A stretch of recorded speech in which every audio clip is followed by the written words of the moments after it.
You're listening to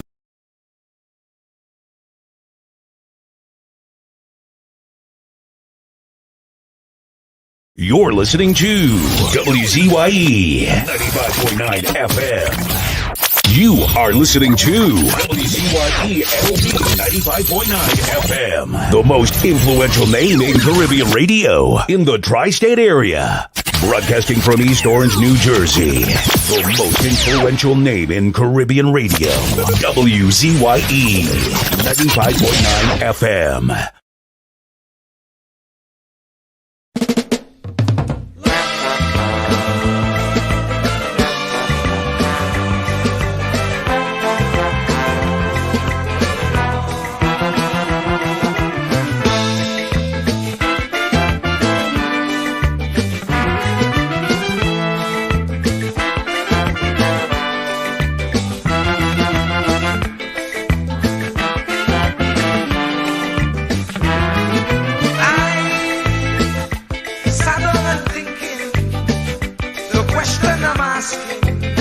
Is Pharaoh still existing? As he before, resembling an Israelite, not being treated right, enslaved day and night. Oh, we just can't go on this way. We just can't go on this way. Please deliver us today. We just can't go on this way. We like the Israelites still in pain. We just can't.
Night and day, for next to nothing pay, so they can't see the way. We don't enjoy equal facility, like Pharaoh and company, brainwashing we say we free. We just can't go this way. We just can't go this way. Please deliver us today. We just can't go.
Yes, Israel. They confuse us with so much lies. Just come on this way. Not even thinking that we would realize. And if we criticize, we could be ostracized. We don't know who to trust. That's why I say, Lord, please listen to this prayer that comes from before. Please send us another Moses again. Oh, we just can't go on this way. Please deliver us today. Thank you, make them oppress us stay. So we children could see their way. Make them get on their knees and pray. Never be able to touch them there. Just can't make it this way. Please deliver us today. Be like the Israelites doing day. Please send us another Moses again. Lord, we just can't make it this way. Yes, deliver us today. Oh, we just can't go this way. No, we just can't make it this way.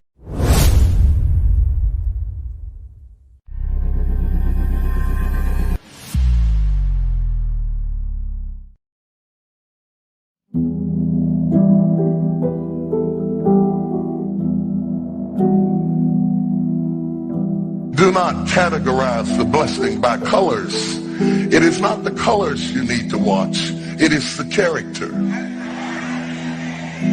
Watch out for the character. I'm going to tell you that there are three basic types of people that you will interact with if you are a child of destiny. Can I share this with you? The first group are confidants. Confidants. You will have very few of them. Confidants are those people in your life who love you unconditionally. They are into you. Whether you're up or down, right or wrong, they are into you. They are in for the long haul. If you get in trouble, they get in trouble with you. They'll come see you in the jailhouse.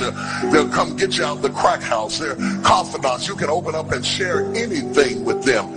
You'll never inherit your kingdom until you find your confidant. You can't be David till you find your Jonathan. Having a good confidant is the key that unlocks the kingdom, because you were raised outside the gate and God's going to cause you to reach over the wall. You got to have a confidant behind the wall who can mentor you for what God is going to do next in your life. The problem with most people is that everybody they run around with is under them. And so you are forever feeding people who can't feed you. And after years of feeding them, they begin to drain you. You got to have somebody who can feed you so you can feed somebody else. Oh, y'all don't hear what I'm saying. Am I talking to anybody in here?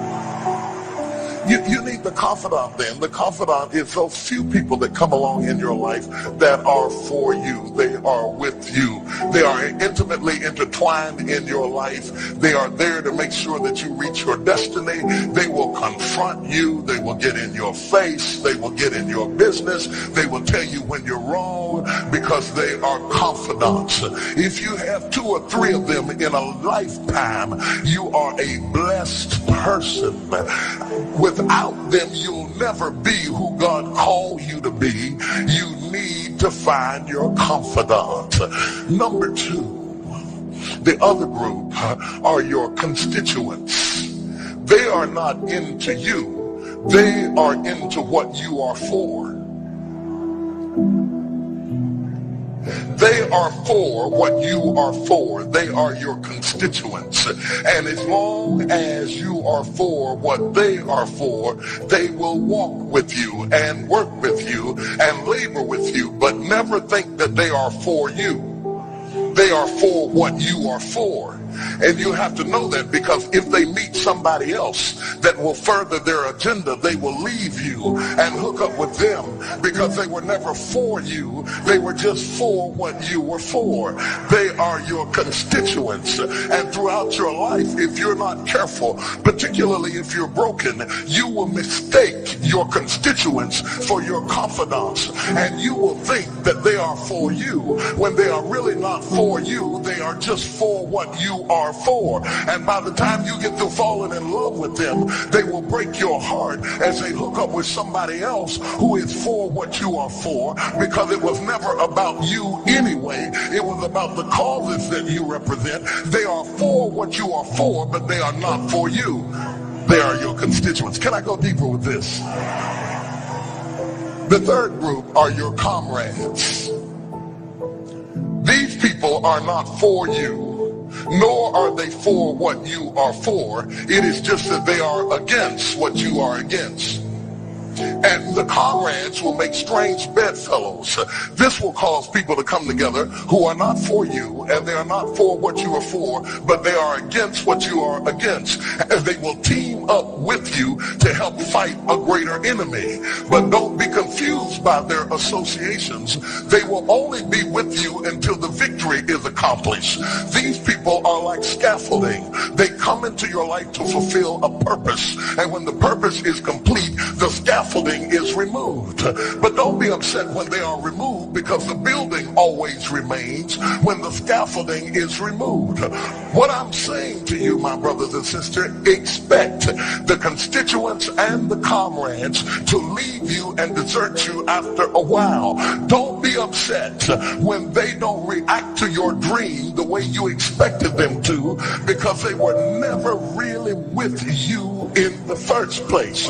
Be careful then who you tell your dream to, because if you tell your dream to your constituents, they will desert you and try to fulfill the dream without you. If you tell it to your comrades, they won't support it, because they never were for what you were for anyway.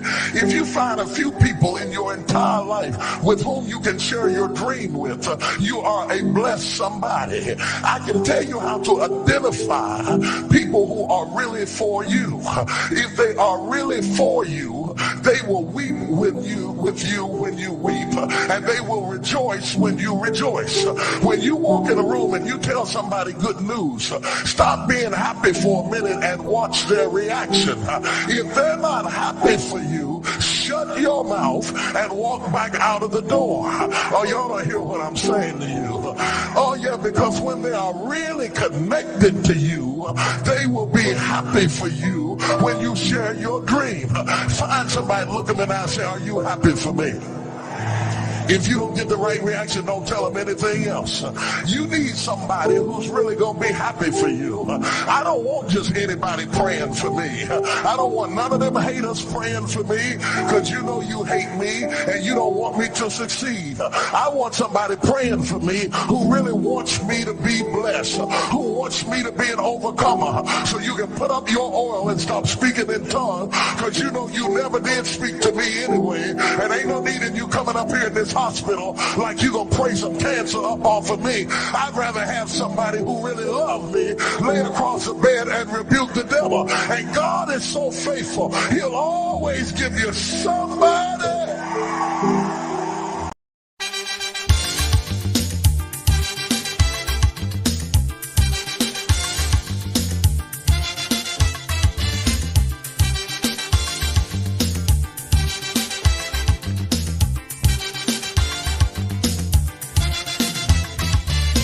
You get up one morning, your elders have something, you don't know how they get it, but you want to use it.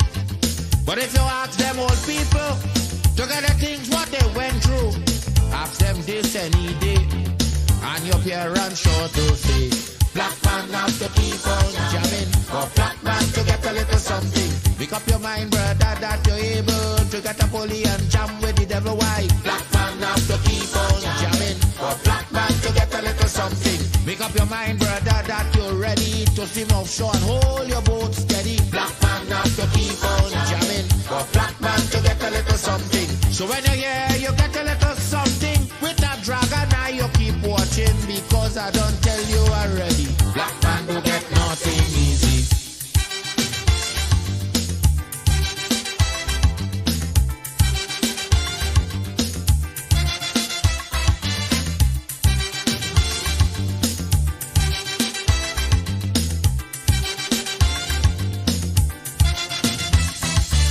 I say you get up one morning, and oil money running. How it come you don't know, so that it care how the thing go. But if they read about Uriah, they wanna find out the pressure.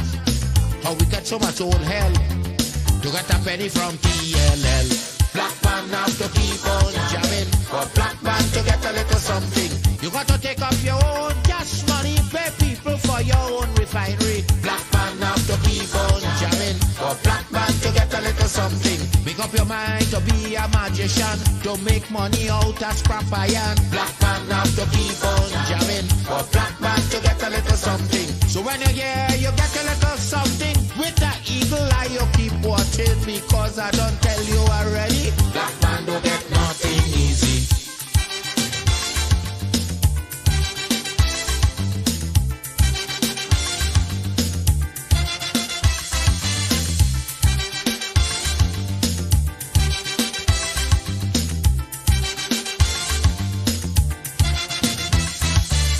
Say we get up one morning, independence happening. They think the thing come easy, now they're taking liberty. But if they know about petition, we are to send to England for some woman to tell we in this colony free. Black man have to keep on jamming. For black man to get a little something, you got to go to conference in England to get independence in your own land. Black man have to keep on jamming. For black man to get a little something. People hold you, humiliate you, turn on and sell you, and then they free you. Black man have to keep on jamming. For black man to get a little something. So when you're here, you get a little something. With that dragon eye, you keep watching, because I don't tell you already. Black man don't get nothing easy.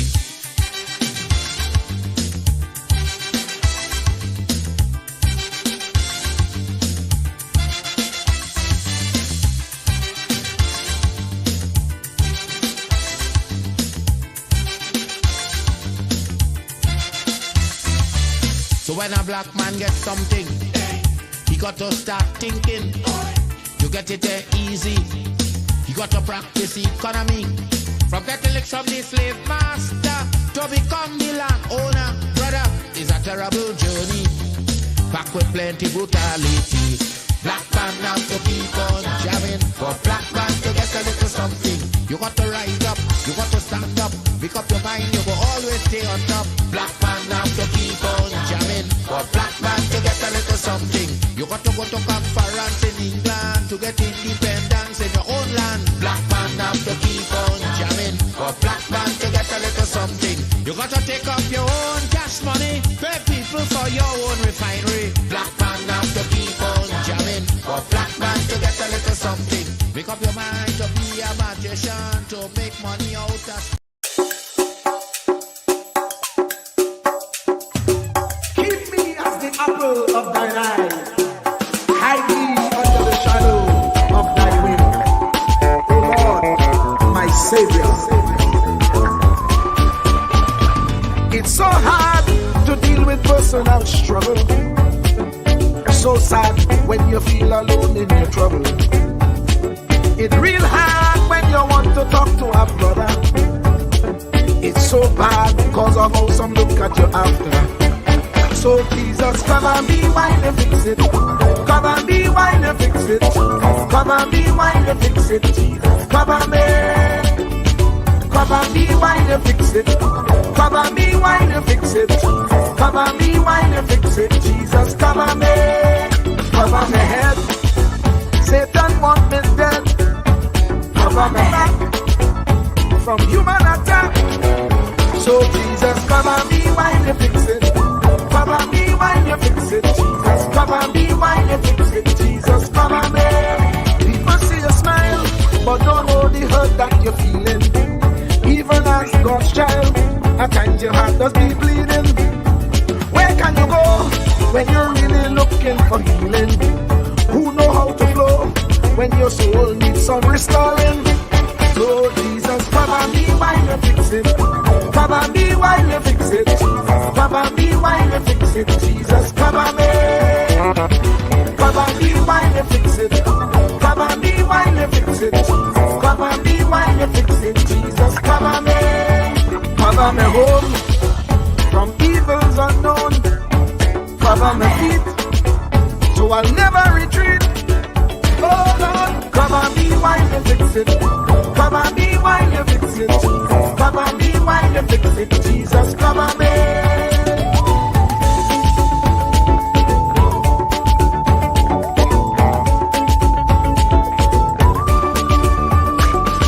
Cover my brother, cover my sister, them who under pressure. Cover the preacher, every church worker, the young believer. Cover the worship leader and intercessor, every gospel minister. Cover. Jesus alone is the one who has the real answer. The one on the throne is the true and loving Father. He will hold your hand and keep you from going under. He will make you stand and let you know he's a fixer. Cover me while you fix it. Cover me while you fix it, Jesus. Cover me while you fix it, Jesus. Cover me. Cover me while you fix it.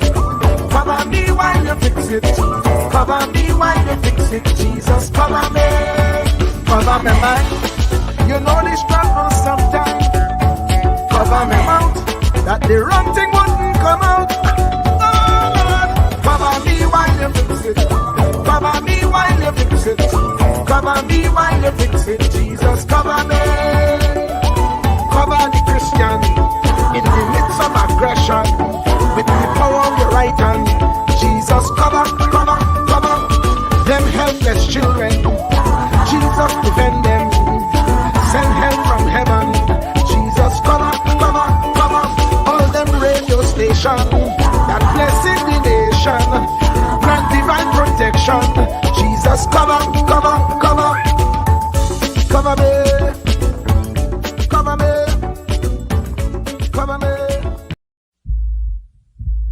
Truer words were never spoken. The less you associate with some people, the more your life will improve.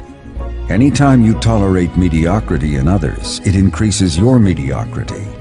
An important attribute in successful people is their impatience with negative thinking and negative acting people. As you grow, your associates will change. Some of your friends will not want you to go on. They will want you to stay where they are. Friends that don't help you climb will want you to crawl. Your friends will stretch your vision or choke your dream. Those that don't increase you will eventually decrease you. Consider this. Never receive counsel from unproductive people. Never discuss your problems with someone incapable of contributing to the solution, because those who never succeed themselves are always first to tell you how. Not everyone has a right to speak into your life. You are certain to get the worst of the bargain when you exchange ideas with the wrong person. Don't follow anyone who's not going anywhere. With some people you spend an evening. With others, you invest it. Be careful where you stop to inquire for directions along the road of life. Wise is the person who fortifies his life with the right friendships. If you run with wolves, you will learn how to howl. But if you associate with eagles, you will learn how to soar to great heights. A mirror reflects a man's face, but what he is really like is shown by the kind of friends he chooses. The simple but true fact of life is that you become like those with whom you closely associate, for the good and the bad. Note, be not mistaken. This is applicable to family as well as friends. Yes, do love, appreciate, and be thankful for your family, for they will always be your family, no matter what. Just know that they are human first, and though they are family to you, they may be a friend to someone else and will fit somewhere in the criteria above. In prosperity, our friends know us. In adversity, we know our friends. Never make someone a priority when you are only an option for them. If you are going to achieve excellence in big things, you develop the habit in little matters. Excellence is not an exception. It is a prevailing attitude.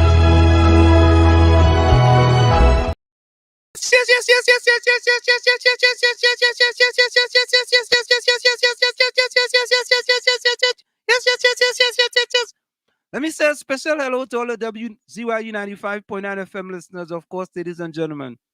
It's in the village with the DAT Triplets on WZYE 95.9 FM. And of course, ladies and gentlemen, we come to you every Tuesday, Thursday, and Saturday from 7 to 10 p.m. That's Tuesday, Thursday, and Saturday from 7 to 10 p.m.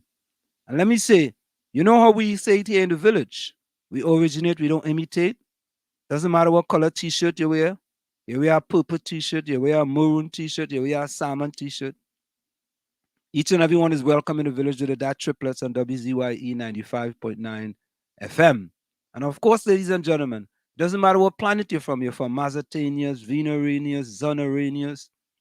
Each and everyone is welcome in the village with the DAT Triplets on WZYE 95.9 FM. And you know how we start the thing?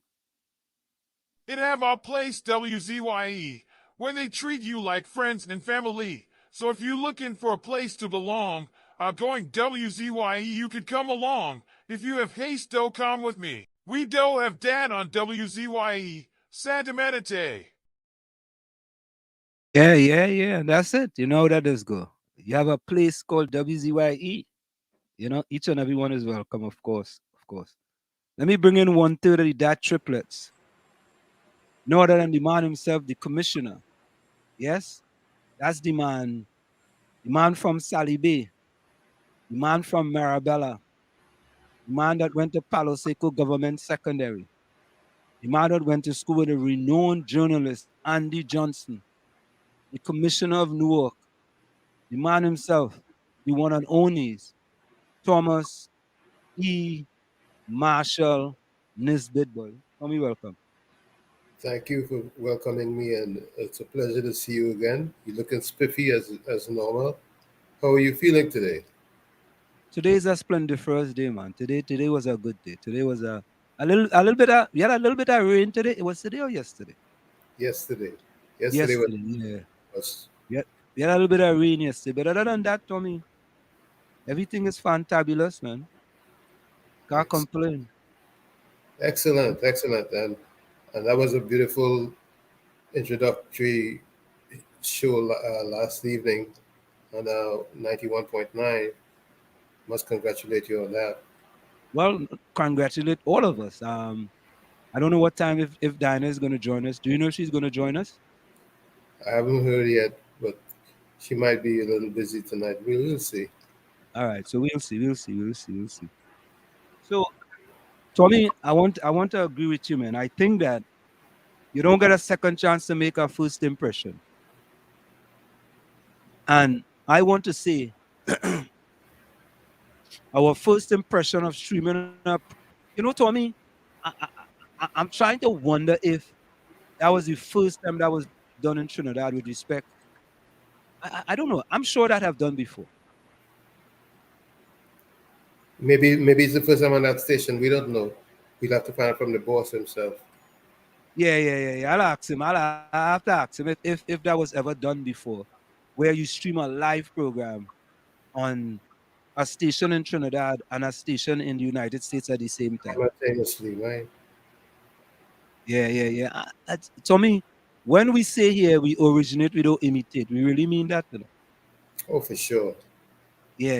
We really mean that. And it is our understanding that, you see, in the climate of talk radio, you know, it's not an easy thing when you in talk radio. You understand? So this is something that um it ain't easy. It ain't easy. I'll leave it that way. It ain't easy. And many people are gonna tell darts at you. Oh, that's part for But the tell me, remember what you always say about a mango tree? Will you repeat that? right. A school child would never throw stones at a mango tree that doesn't have fruit. Yeah, a mango tree that doesn't have roots. So we are Fruit, happy to fruit. we are doing something because we get plenty stones pelted as last night. But we don't mind. We could take that. We could take that. And I've had several reports, you know, that have indicated that they thought that was a fantabulous start, the way we started the thing. And the thing about it, um, I think, Tommy, that this show is about Trinidad and Tobago. Yep. And Better mention Trinidad and that's why Tobago. that's why I rather feel good about the cold call that you made, which made, I'm sure it would have made an impression on the mind of the first time listeners that when someone is in a position of representation, that they owe it to you to take your call whenever you do. Even if they don't take it, they should have some sort of mechanism to at least record it and revisit it at a subsequent time. Yes? Yeah, and Tommy, to me,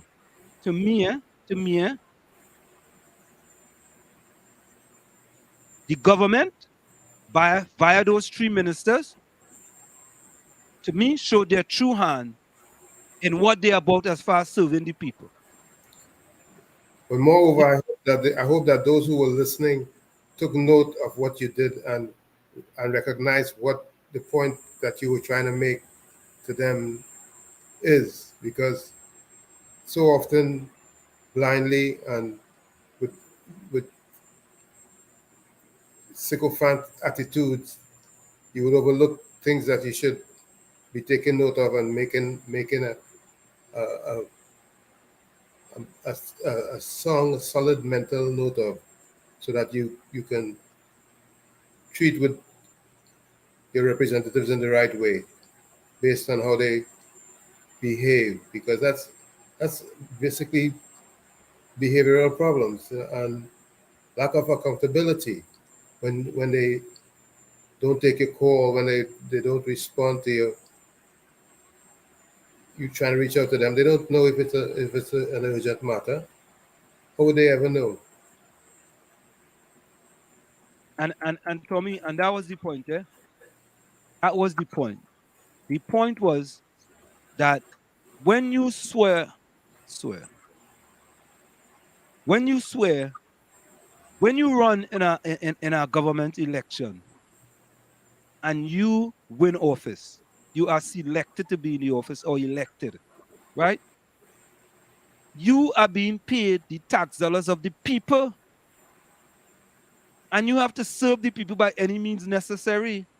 That's your employer. The people are your employers. And when you could call three ministers from the People's National Movement, the ruling party, and not one of them could pick up the phone, you know what? But like I said, even if they didn't pick it up and they had some sort of machine or something to take a message and that they would revisit at a later date or something. Tommy, not only that, Tommy, how about when you see the missed call, return it to see what is the possibilities? Right. If there's an urgency. You never know. You never know, right? But I'm just say, you know what? I don't know this number, I don't know this number. So later for that number, right? He told me, you remember the name of Crocro song, man? Oh, yeah, we go. I got it. I got it here. I want to play this song. Let me listen to this song. Hold on a minute, Toby. I want to play this song here. And this is going out to the ministers of the PNM. This is strictly directed to the minister of the PNM. And all we could say, because remember, folks, we call people from the TPP. We call people. We didn't just pick up the phone and call one set of people. You know what we had to do, Tommy? I'm going to call 3 people from the NTA, and I'm going to call 3 people from PEP. And I had to try and get, well, PDP no in Trinidad no more, right? Right. Well, so I can't call them. I'm also going to call Fali Chavez Augustine in Tobago, Ansel Dennis, and I'm going to call the minority leader, the PNM in Tobago. So I telling them so they could call them and tell them. Right, Tommy? I gave them fair warning. I giving them fair warning that we're going to call them. Right? So I know there are people listening. Right? So TPP pick up the phone. UNC pick up the phone. We had to give NTA. We had to call other people from the NTA. And the PNM MPs didn't pick up the phone. Not one of them. And they didn't have the common decency. The common decency to see a missed call and call back to say, well, listen, I saw a missed call here. What was this about? Eh? And you was talking about all it's supposed to be serving the people. All it's supposed to be serving the people. Tommy, I want you to listen to a full supporter of the PNM. Eh? Listen to this. Listen to this.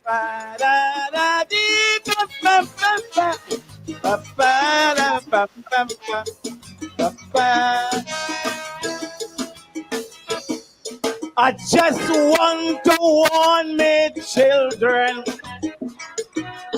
In this world, it ain't no friend. If you have, thank God if you have. Cause your friends, them don't care if you have. My friends who I help to get big position, they just forget this Californian. Since after election, they start moving so straight. I keep calling them, and all the numbers change. Hear me how I calling. Hello, Fitzgerald. He not answering, and he won't call. Hello, Rowley. You forget Coco already. Why these friends of mine not answering? I feel a strunting, and I want to beg them for something. I keep calling them, and they making a big fuss. But I simply wanted to wish them a Merry Christmas. La la la la. Ba ba ba da da da da da. Ba do ba di da di ba di di di. Ba ba da da da da. Ba la ba ba. Ba ba da da di da da da do. Ba ba da da da di da da. Ba la ba ba. Ba ba da da di ba ba ba ba. Ba ba da ba ba ba. Camera fix all cheap people and them. Reach me and all cheap marijuana friends.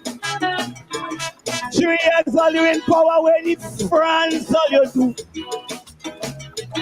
You have a right to fix your people too. The people tell me to tell all you they suffering. Time going, try and run something. Careful where you're doing, try and don't make the 5 years pass. Cause what's sweet in goat mouth does sour in there. You see again how I calling. Hello, Dylan. Boy, where your 2 phone numbers gone? Hello, Nicole. Your silence makes my blood run cold. Why these friends of mine not answering? I feel a grunting, and I want to beg them for something. I keep calling them, and they're making a big fuss. But I simply wanted to wish them a Merry Christmas.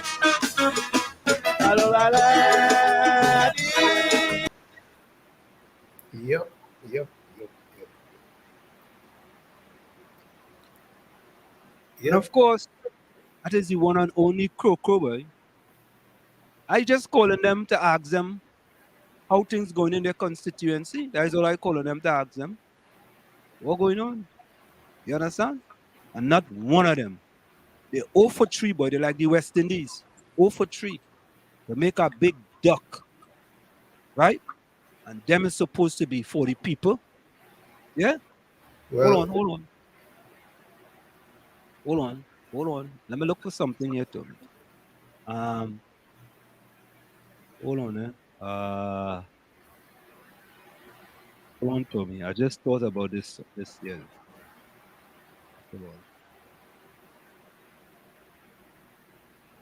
Hold on, Tommy. I was gonna tell you to call Leonce. Yeah, the one time we called Leonce, he answered the phone. That's you. Huh? I said that's he's useful, so he has a different outlook. Yeah, that fella is a good fella. He's a good fella.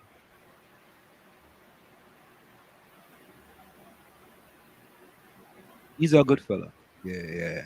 He's one of the good RPNMs. One of the few left. One of the few. You understand? But hold He's a on. decent person.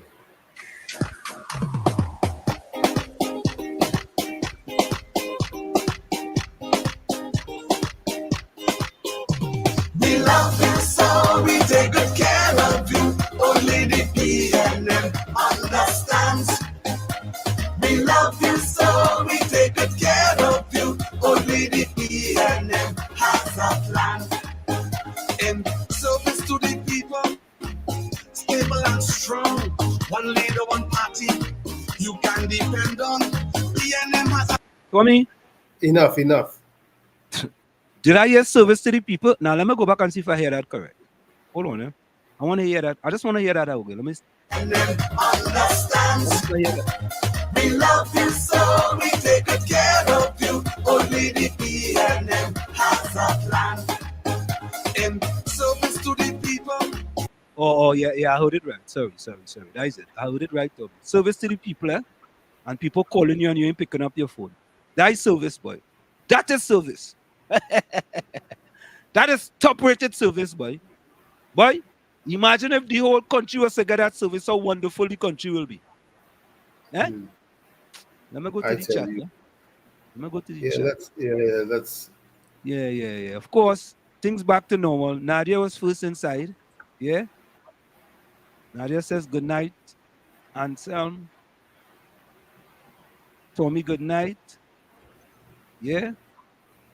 Nadia gave some blue and yellow thing. Yeah, Nadia said good night, Miss Diana. Yeah. Good night.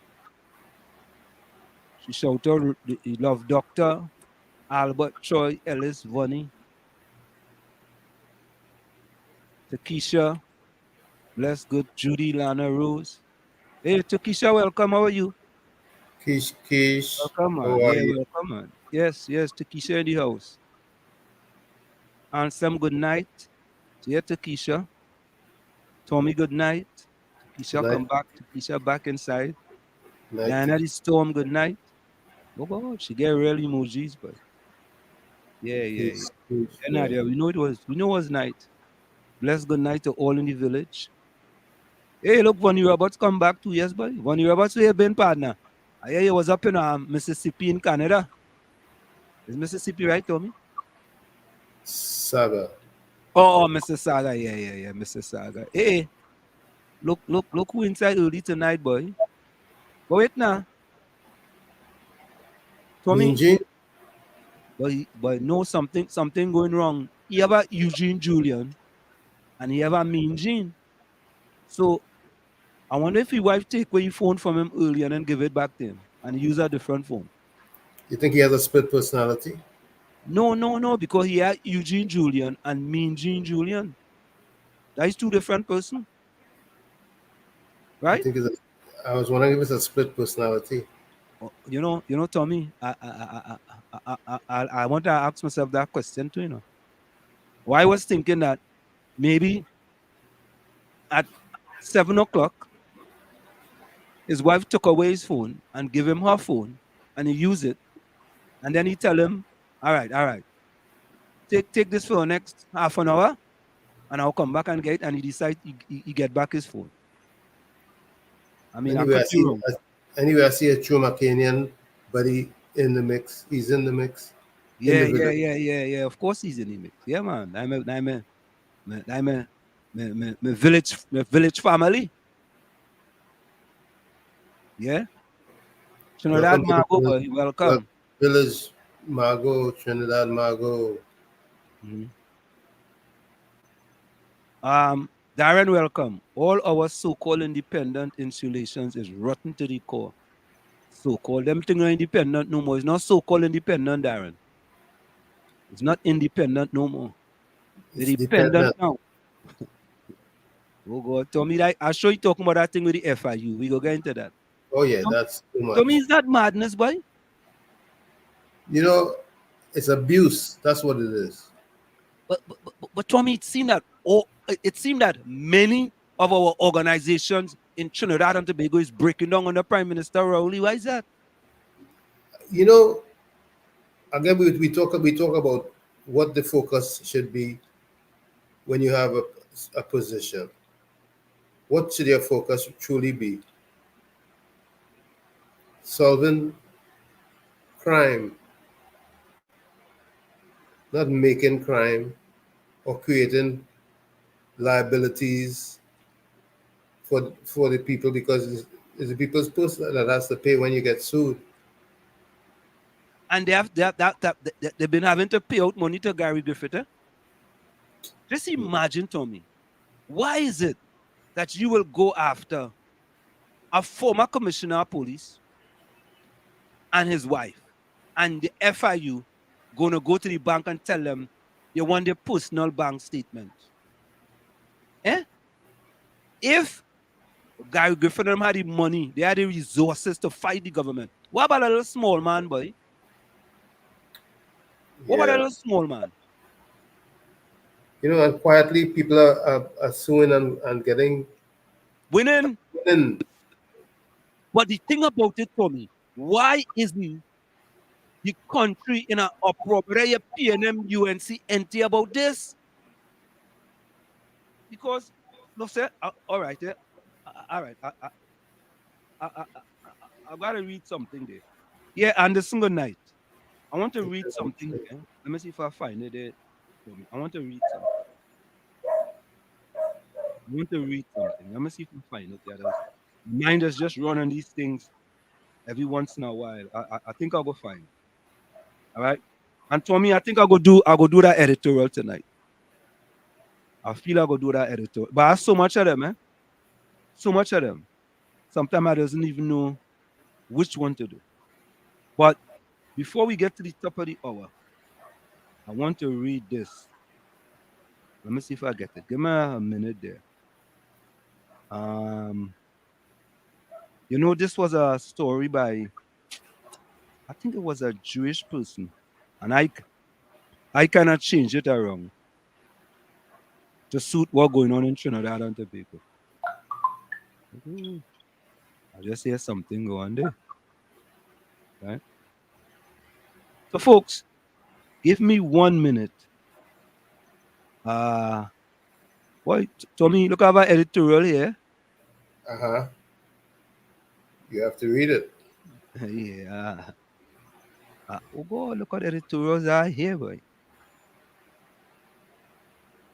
I mean, but you wouldn't believe, boy, it's plenty editorials I have saved in my phone. But I'm looking for this one thing as we start to talk about the problems we face in Trinidad and Tobago and the government going after Gary Griffith and his wife, requesting from the bank statements. If they could do that, and that is personal in my estimation. Of course. It's personal. Do you agree with that or not? Of course. It is. And Tom, you know what else we're going to talk about as I keep looking for this? Here we come. Here it is, Tommy. What boy, I had this since October the 22nd, 2022, yes? Here we go. First, he came for Patrick Manning, and I did not speak out because I was unhappy with Manning. Then he came for Color Hart, and I did not speak out because he was appointed by Patrick Manning. Then he got rid of the Balize tie, and I did not speak out because I didn't wear a tie. Then he came for the party groups, and I did not speak out because I was in the cabinet. Then he came for you, and there was no one left to speak for you. There you go. Right? So, all you're seeing what happened to Gary Griffith, and all they say, no, let them go after Gary Griffith. Let me see what it is. When they come for you, there will be nobody left to speak for you. Right? But anyway, we here in the village, we go speak out. Because it is wrong. I don't care what you have against Gary Griffith and his wife. If you could do that to him, right? And Mrs. Kamala Prasad says 100% right. That FIU director should resign. Forthwith. Don't even waste time. There's no independence there anymore. None. All independence have gone out the window. As a matter of fact, independence done gone already. Out the window. Yeah? Yeah. You know, people would tend to think that there's a bashing going on of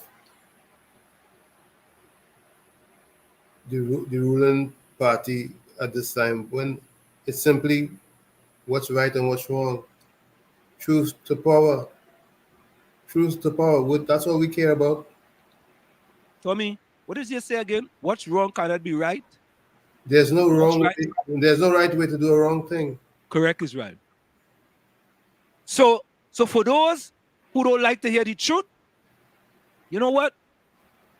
It is sad that you don't want to hear the truth.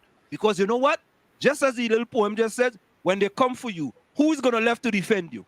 Who is going to be there to defend you? Who?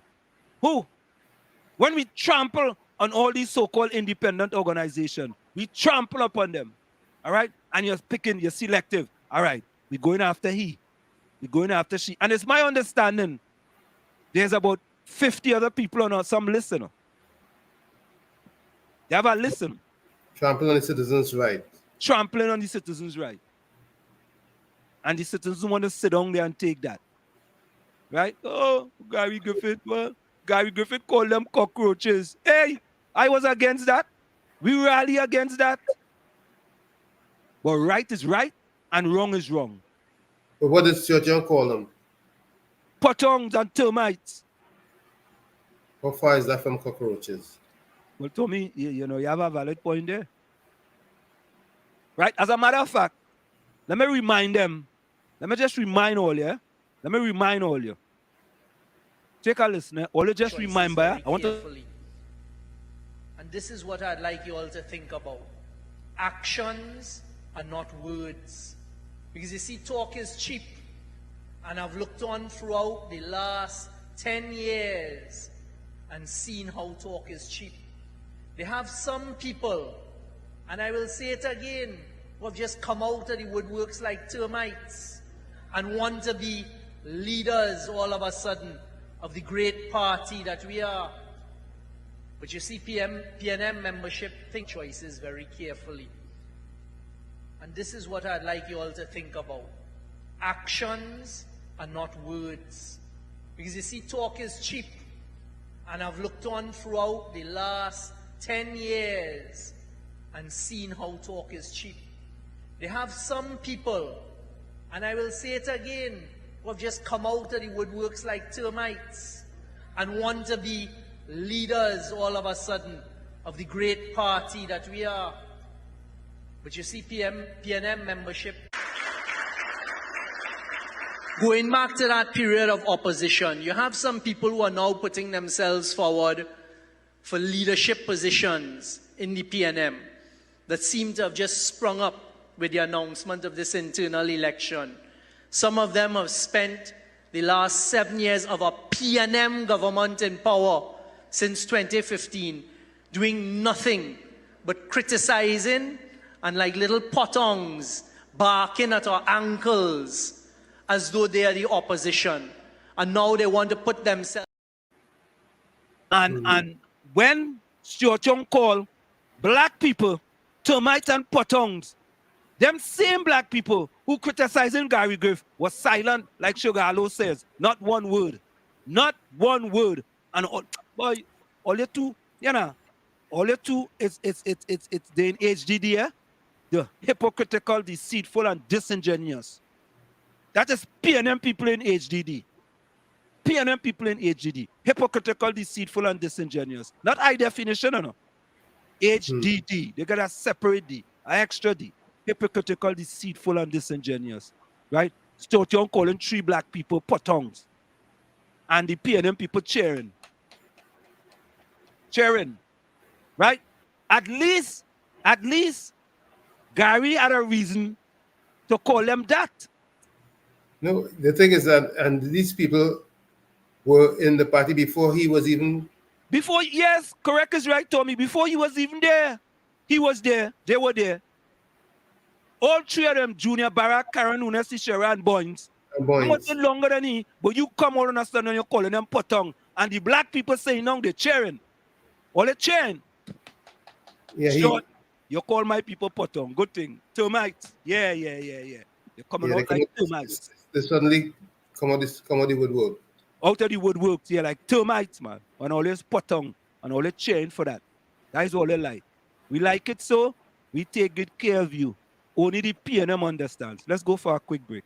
It's in the village with the DAT Triplets on WZYE 95.9 FM. We come to you every Tuesday, Thursday, and Saturday from 7 to 10 p.m. And when we come back, I want to play... You're listening to WZYE 95.9 FM. You are listening to WZYE 95.9 FM, the most influential name in Caribbean radio in the tri-state area. Broadcasting from East Orange, New Jersey, the most influential name in Caribbean radio, WZYE 95.9 FM. It's in the village with the DAT Triplets on WZYE 95.9 FM. We come to every Tuesday, Thursday, and Saturday from 7 to 10 p.m. That's Tuesday, Thursday, and Saturday from 7 to 10 p.m. Well, let's take a listen to this.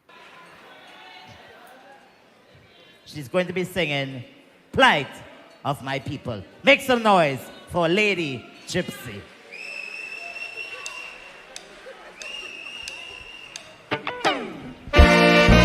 No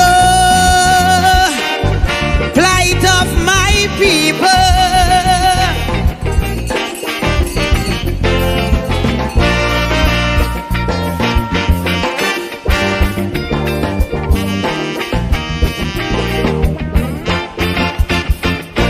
Too much of one thing, good for nothing. Too much a good thing, never enough.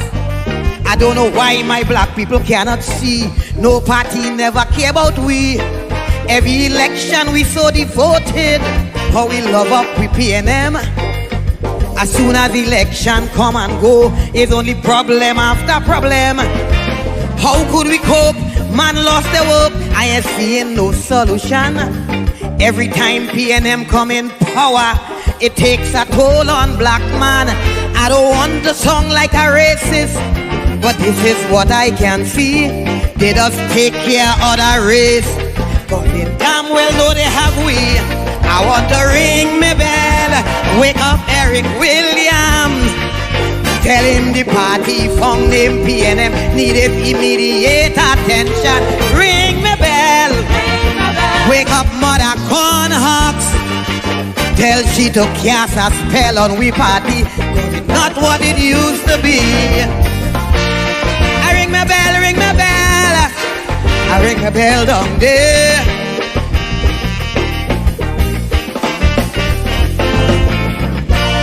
I ring my bell, ring my bell. I ring my bell down there. This thing is becoming out of hand. It's time this damn nonsense stop. If you don't sing a PNM song, from Skinner Park you'll be dropped. Calypsonian could have sing what they want.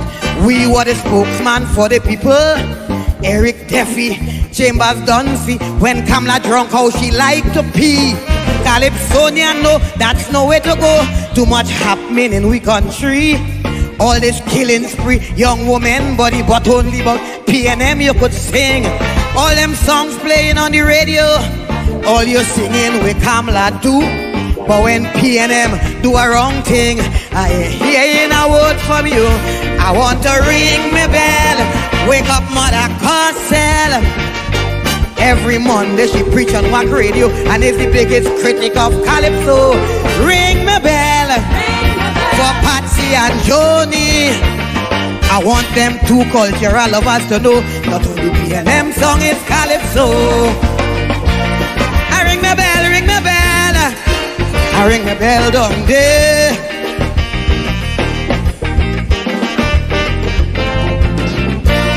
I ring my bell, ring my bell. I ring my bell down there. Crime will never stop in this country once black people belly empty. How could a man work in CPEP, maintain his whole family? All you say the past regime was so bad, so much wrong thing they done to we. Now that PNM take over, why poor people going hungry? When PNM win, all African grin. Now we get back we country. All they doing is complaining and ain't doing nothing for we. The mess already made, don't sit in the shade and ponder on we problem. Get off your ass and do it fast and find a way to solve them. I want to ring me bell, wake up Randolph Burrows. Tell him among all past police commissioners, up to now it he I prefer. Ring me bell, wake up the Lord Bryna. Tell him the state of Calypso today is a good thing he passed away.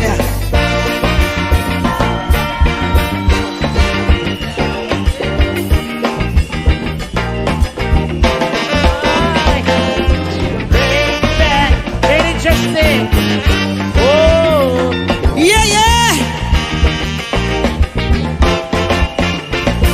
If I have no rights to privacy, well, it's best I take off my clothes.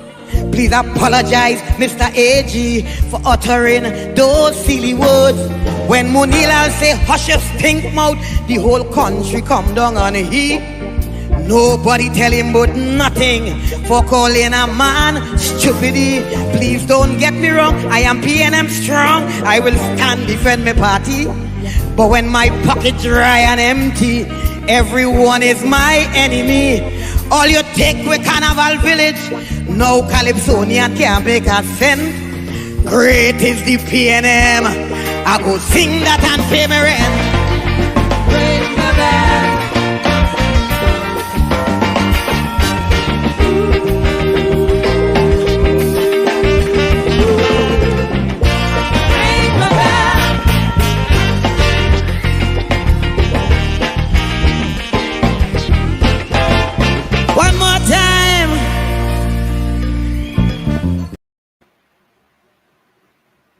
Yep. Sing that and pay your rent. Great is the PNM.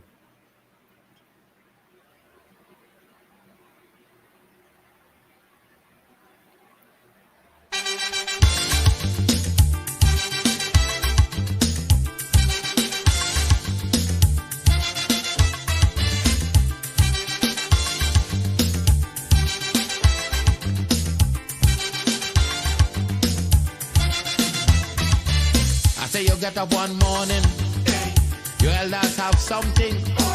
You don't know how they get it, but you want to use it.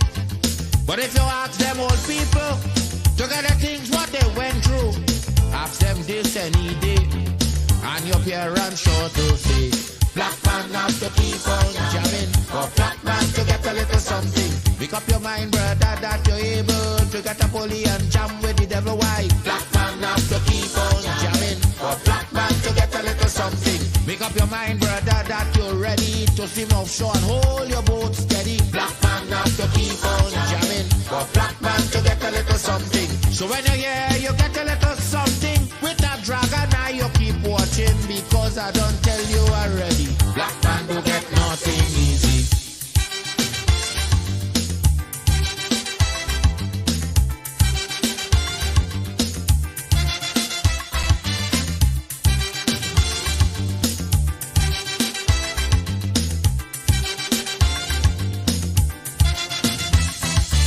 I say you get up one morning, and oil money running. How it come you don't know, so that it can how the thing go. But if they read about Uriah, they wanna find out the pressure. How we get so much old hell to get a penny from TLL. Black man now to... Yep, are you back?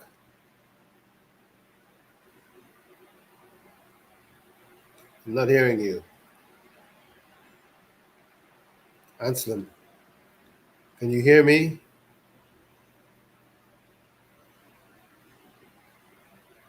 No audio. I don't know if anyone's hearing me. Let me see if anybody in the chat. No, that was me. That was me. That was me. That was me. That was me. Okay. Yeah, that was me. I turned on the mic and I then turn it back up. Yeah, so I mean, Tommy, calypsos. What do you say? Calypsos are what? by calypsos all stories are told. By calypsos our stories are told. Thank you very much. By calypsos our stories are told. And you know, Tommy, that Lady Gypsy song, that don't play on radio no more, you know.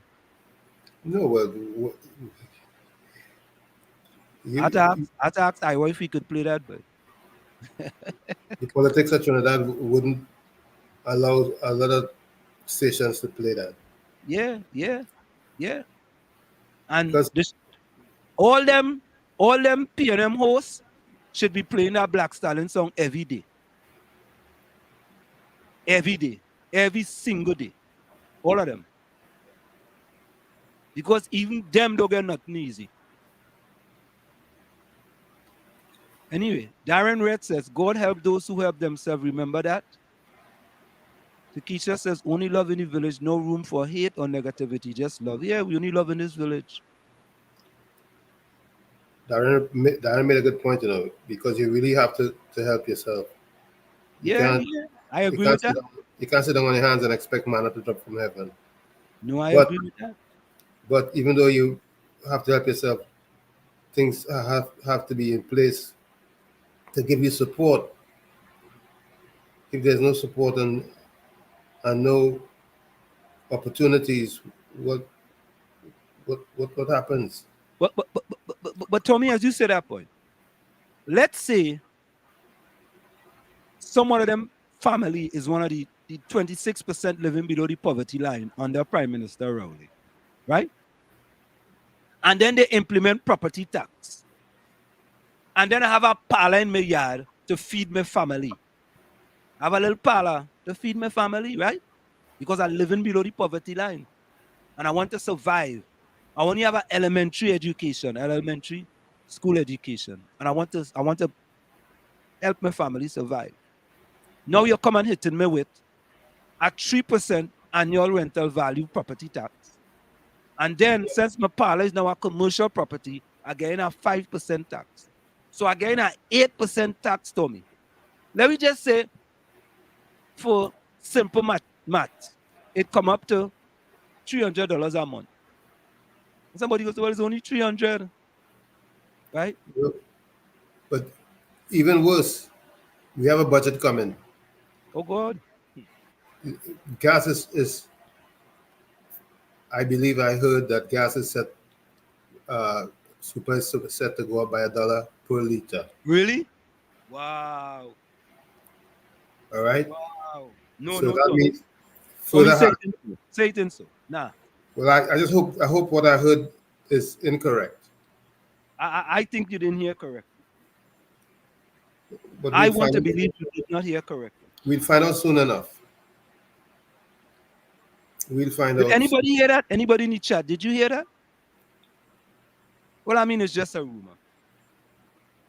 Not Tony. I want to believe, Tommy, that that's not true. All right. No, I want to believe that. One thing for sure, nobody would riot. I can tell you that. What are you saying, Tommy? They go just sit down and take it? And cool it. Wow, wow, wow. Wow. Because that's how things work in Trinidad. So Tommy, you see a 8% property tax coming for commercial, 5% annual rental value of your residential property, and them just saying no and taking that, right? Yep. Yep.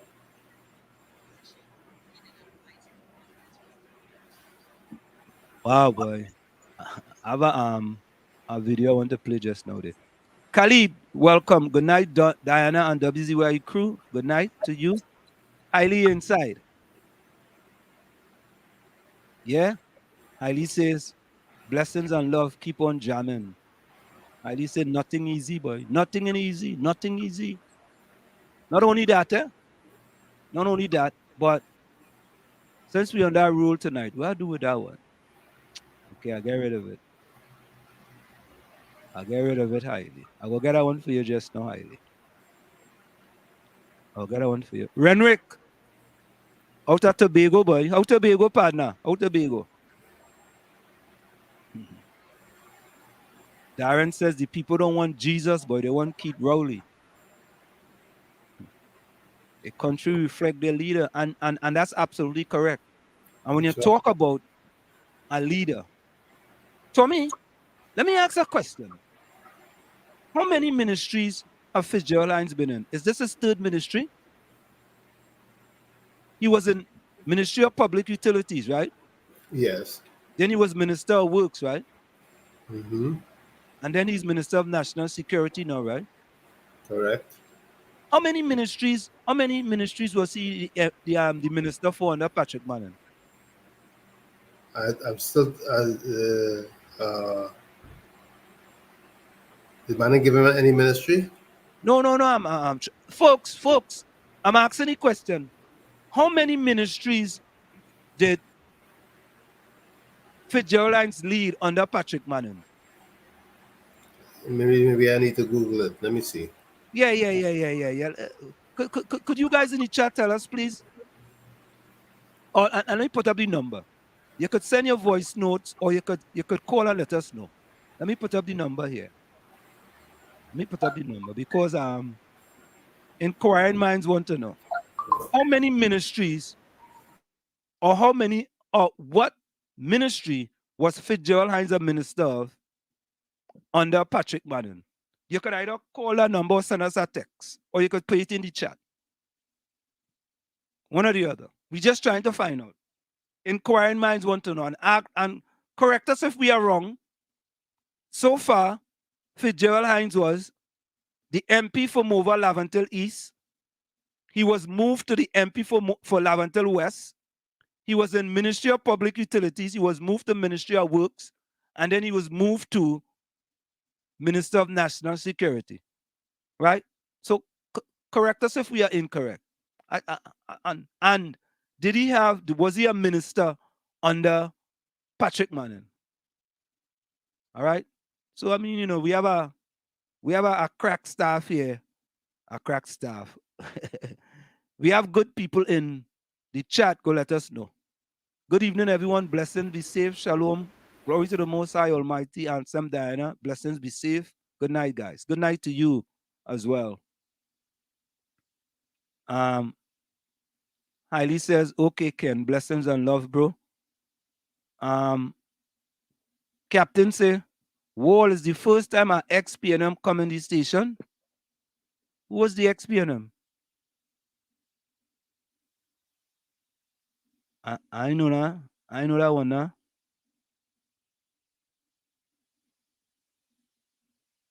Walls 91.9. Nah, we ain't gonna call them that. Good night to you now there. Funny Robert say, Wall Street, the only serving going on is in a restaurant by this government.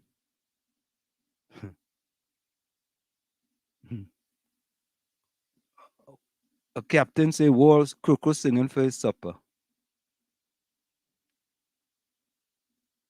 Eh? Yeah, what about Aisha? Well, she just gone off the radar. I wonder why.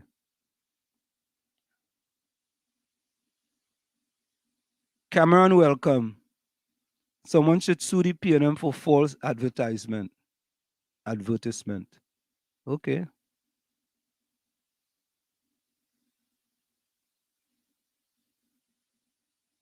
I don't think I was able to see Heinz as a minister and the Manning. You know.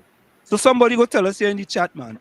Akira, welcome. Pleasant good night to all coming from my husband, Anderson and I. Hey! Akira, you and Anderson back in good grades, boy. That's great news. That's great news. Akira says Wall Street call somebody from the UNC because the PNM don't answer calls after election. Oh, God. The UNC having a meeting tonight in Shogunas, UNC budget consultation. Yeah? All FIU acted illegally. Boy. Yeah, boy. I know joke, Cameron. Just sad, boy. People allow things to happen and they just take it just so, boy. Okay. Hey, Darren, you sure about this? Hines worked in the Prime Minister office. Mr. Manning gave him no ministry. Oh, God. Nah. I doubt that. Oh, God. Look, Leon Adams said, failed Gerald Hines. In every ministry he was put in, he's a total waste of time. Lord have his mercy. Oh, God. Yeah, I read he worked as a minister in the Prime Minister's office. A junior minister then? Yep. No, Tommy, I don't want to, because people say somehow I do have a liking for people when I give them facts. You mean Patrick Manning, God rest his soul, never give Fitzgerald a ministry? And under Prime Minister Rowley, he get 3 ministries? Yeah, I think you're right in what you just said, but I'm gonna try to confirm it because I don't want to be wrong. Yeah, Tommy, we had to confirm that, boy. Me and Gene say that's what you call versatility. You know what we call that on Wall Street? Me and Gene? You fail your way up to the top. That's what we call that. Right? You screw up, you move up. That's what we call that. Yeah, that's what we call it on Wall Street. You fail your way up. Nah. I just, Darren and Tommy, I do not want to believe that under an astute political leader, one of the transformational leaders in Trinidad and Tobago, God rest his soul, Mr. Patrick Manning, that he didn't give Fitzgerald Hines a ministry. Nah. I want to doubt that. Darren, please double check that. Double check it for me, please. Please. Because we like to have facts in here, We don't like to make stuff up. Right? And we like to get solutions too. And I have some solutions. We have some solutions too, So I want to play something here. Let me play it. I want to play the video. Hold on, Sean. I want to play the video. Hold on a minute.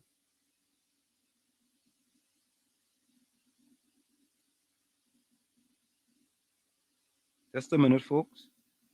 Somebody just sent this to me, and I want to play. I want you all to listen to this. I want you all to listen to this.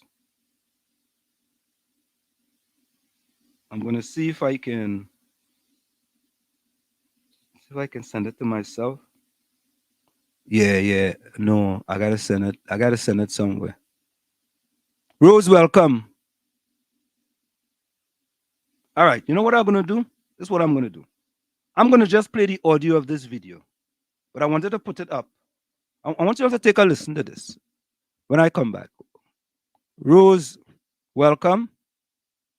Rose says, good night, Ansem, Diana, and Tommy. And good night, everyone. I want you all to listen to this, right? Because when I played this last time, the Prime Minister Rowley said something. Okay? I want you all to listen to this too. He said something. No, let me play this video here first. You all listen to this. Prime Minister Dr. Keith Rowley is willing to try again to work together with the opposition. Heeding advice from President Christine Kangaloo given in the Parliament just 3 days prior. Dr. Rowley said he will write to opposition leader Kamla Persad-Bissessar. I intend to write to her and to ask her to supply or to receive personnel from the government on the issue of crime, and the government will receive from her side on the issue of crime, and let us see what common ground exists that the Parliament can deal with. Dr. Rowley said trying to unite with the opposition is not something new, as he has been trying to do so even before he became Prime Minister. Flashback. We will not cooperate with the government of Trinidad and Tobago on any matter. We will isolate them for as long as they're in office until they leave office. A few moments later. One of the problems that we have in the country is a total lack and loss of respect.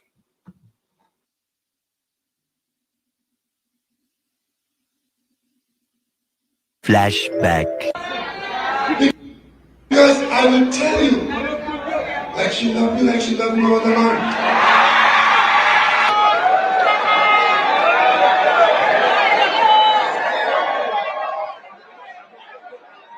And because she knows that I love women, she thinks I love any woman.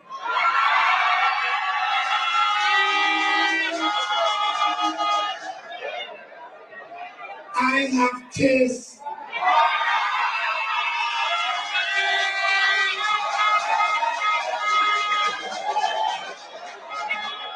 And when I don't take on, she unfurls back.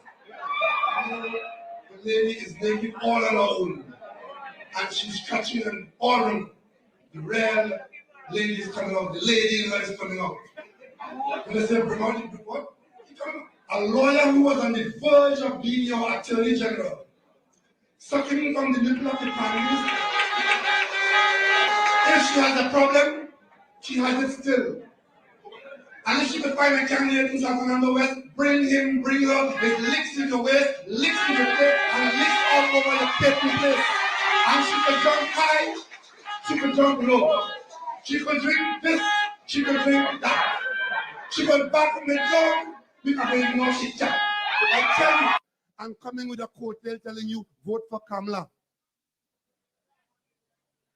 That is tantamount to hugging up a porcupine to go to bed.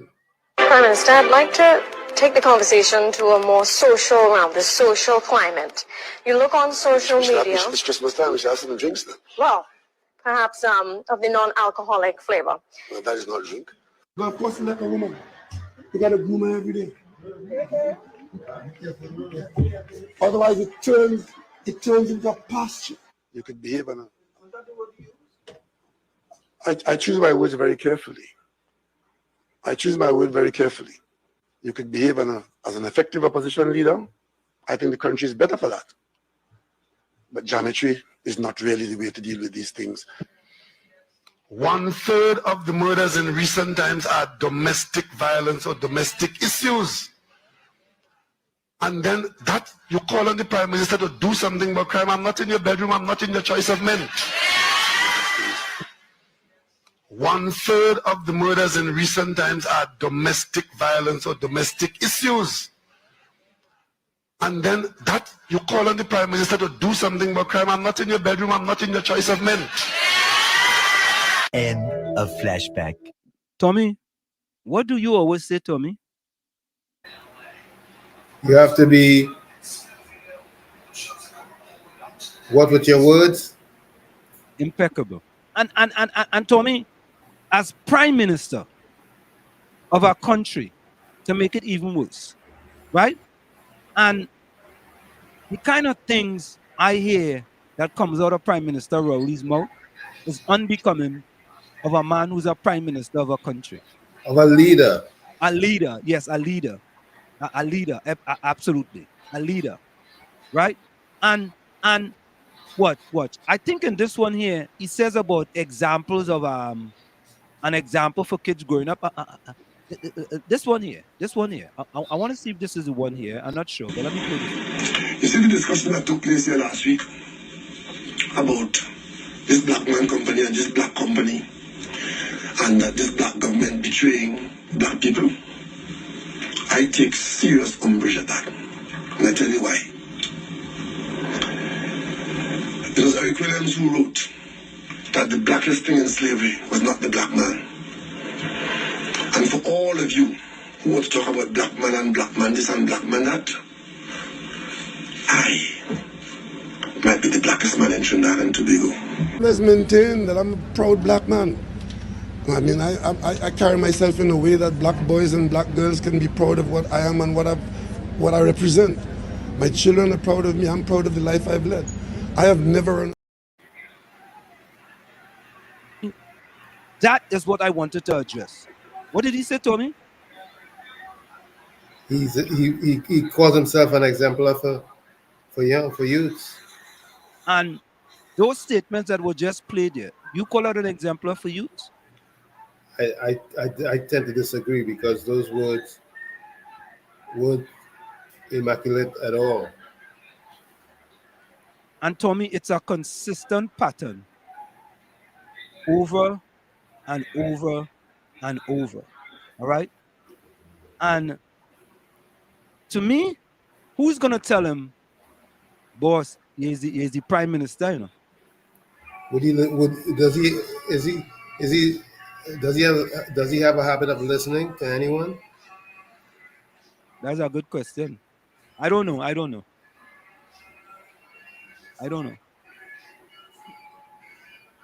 And if I tell you I knew, I'd be lying. You know? So these are things that questions that we have to ask. You know, and I mean, and we are using information from the horse's mouth. That's what we are using information from. We ain't making this stuff up. Tommy, you remember when he called people in the opposition imps and chimps? Of course I do. But anyway, let me see if we got to try and get some good news, eh?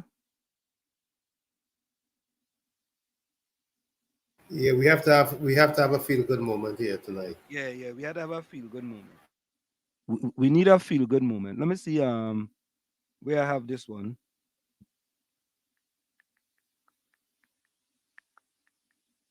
Because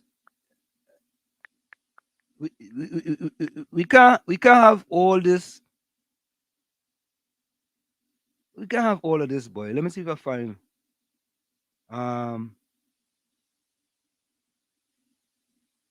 okay. Of the Trinidad and Tobago diaspora in New York are feeling good right about now following the naming of Trinidad Okay, here we go. Here we go. Here we go. Here's a feel good moment, folks. Yeah, listen to this. Of the Trinidad and Tobago diaspora in New York are feeling good right about now following the naming of Trinidad and Tobago Street. The naming ceremony took place today, Sunday, at the intersection of 131st Street and Liberty Avenue, which is in the 28th District of Queens. We celebrate this momentous occasion in our Feel Good moment. Hailed as the first Trinidad and Tobago street outside of TNT, the co-naming ceremony in Queens, New York, took on a carnival-like atmosphere. One of the guests, very familiar with the carnival scene, Raymond Ramnarine, leader of the band Dilly Nadan, sent us these images from Sunday afternoon. Say I'm addicted to you. Trinidad, I'm addicted to you. It's an amazing accomplishment to all my Trinis here in Queens, NYC, and most of all to my Trinis back home. It's a super proud moment. Just really awesome feeling. The ceremony included a procession through the street, accompanied by tassa drumming, a mocha jumbi, and the unveiling of the new street sign.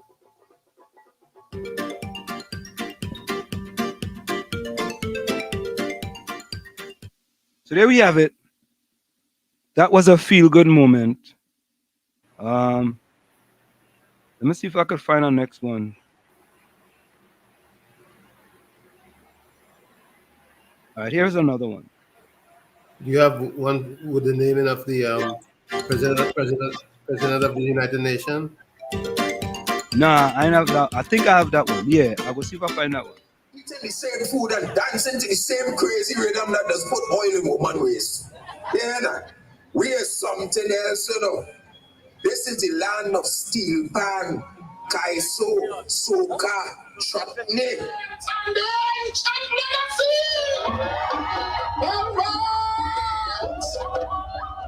Dry river.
It is wonderful. It is wonderful to be in Trinidad and Tobago in sweet TNT. All right, Tommy, I'm trying to find that one. I ain't find that one. I will look for it. But those are two feel-good moments there. That one is from the Sunset Theater in somewhere in Port of Spain, I think. And the other one was the naming of the street, Trinidad and Tobago in Queens, New York. So we had two feel-good moments there. Let's go back to the chat. Right? Leon Adams say he listens to the 1% and the super rich Indians. Okay. All right. So, Tommy, we had a. Oh, here's another good moment, Tommy. And here's why this is, Tommy, because I have a family member who's a police. And she's been a police several years now. And she's been trying to get an HDC house. She have all her paperwork, everything, Tommy. And she have been unsuccessful so far. Unsuccessful. So I think This The is a good. Police Service Social and Welfare Association is taking matters into its own hands to help provide housing for police officers. WZYE is very pleased to engage with Blue Legacy Investments, Blue Legacy Investment Corporation Limited, which is a company incorporated by the Police Service and Welfare Association to facilitate the provision of 136 much-needed houses. That's right. In August 2021, the association incorporated a company to help put roofs over the heads of officers and their families. Apart from saying thanks for taking that leap of faith with us, we want to say that you have done what others might only dream or think of doing, and that is to support your law enforcement. The agreement between Blue Legacy and WZYE Investments was signed at a launch event on Monday. It's a big step for Blue Legacy Investment Corporation, and it is a big step for the Trinidad and Tobago Police Service Social and Welfare Association. And we would venture to say that it is a giant leap for people-based organizations. The Police Service Social and Welfare Association says this all came about after it reached out to its members. We set out on a data collection drive to hear from the members themselves what is of paramount importance to you. And amongst the top items, if not the top, was that need for housing. Anselm Gibbs, TV6 News. I think that's a good thing, Tommy. Absolutely. Yeah, Absolutely. yeah. That's something that, you know what I mean? And police officers work hard, but Of course. spite of the ones that, the small percentage of them that do things they ain't supposed to do. But and Tommy, the big talk is, and we want to address this a little bit, is the big talk in tongue is this, right? When you finish play this video, Tommy, I want to hear what is your position on Gary Griffith being on a team to advise the Prime Minister, or to sit down with the Prime Minister and talk about ways to reduce crime in the country. And why are people, mainly PNM people, upset with that? Take a listen. So we are saying to the Prime Minister this morning, humble yourself, bring persons to the table like Gary Griffith, include Gary Griffith, who has a proven track record in dealing with bringing down serious crime in the country. The message to Prime Minister Dr. Keith Rowley from Princestown MP Barry Padarath during the opposition's media conference on Sunday. Mr. Padarath spoke before the office of the Prime Minister made public Prime Minister Dr. Keith Rowley's letter inviting opposition leader Kamla Persad-Bissessar to have anti-crime talks. On Sunday, MP Padarath indicated that any anti-crime talks to be held between the government and the opposition should involve Mr. Griffith, the leader of one of the UNC's political partners, the National Transformation Alliance, who is a former Minister of National Security and a former police commissioner. Gary Griffith has demonstrated, both as Minister of National Security under Kamla Persad-Bissessar as Prime Minister and Commissioner of Police, that he can get the job done. Last week, President Christine Kangaloo, in her address to both houses of Parliament, said that where the issue of crime is concerned, that the urgency is obvious, the pain and the suffering are unbearable, and that these alone should drive parliamentarians to put aside their party rivalries, join hands across the aisle, and collaborate on how to stem crime and criminal conduct. I'm almost certain that Mrs. Persad-Bissessar will be engaging with others within the party and in our accommodation to determine who those persons will be. But the bigger issue is the Prime Minister must understand that it is not only the opposition. We have reached crisis stage where it is all hands on deck, literally. And therefore, we are not in support of this sort of clandestine approach where you meet behind closed doors. It is time this country has frank conversations of what needs to be done and the players that needs to be involved. Jewel Brown, TV6 News.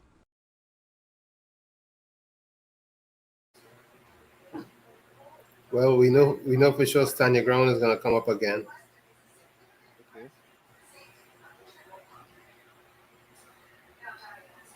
What do you think? Do you think Gary Griffith should be on a panel to I discuss I crime? have no problem with Gary being on a panel to discuss ways to alleviate some of the, or at least try to curb the crime in Trinidad, because I mean he's knowledgeable, he has ideas. What do you think? For me, at this stage in Trinidad and Tobago, right? To me, anything other than what the government is doing is helpful. Because what is the government doing? What they're doing ain't working. This is So true. what they're doing ain't working. So if you got to bring in Gary Griffith, bring in Gary Griffith. If you got to bring in Stephen Williams, bring Stephen Williams. If you have to bring Wade Hayes. If you got to bring Wayne Head, bring Wayne Head. Because, Tommy, what the government is doing is not working. It ain't working. As a matter of fact, Dr. Rowley, Prime Minister Rowley, have surrendered. Yep. He have surrendered as far as crime is concerned, because the opposition leader asked him this long time ago, right? So And he was resisting before. Yes. So the big question is, Talking the mic. hold on, yeah. I think it's time I change this mic. You know what I mean? Hold on, remind me to do my editorial, because I have them editorial sitting there and they're piling up. So, Tommy, we can say one of the big problems we have in Trinidad and Tobago is crime, right? That seems to be the biggest topic for discussion at this time in Trinidad and Tobago.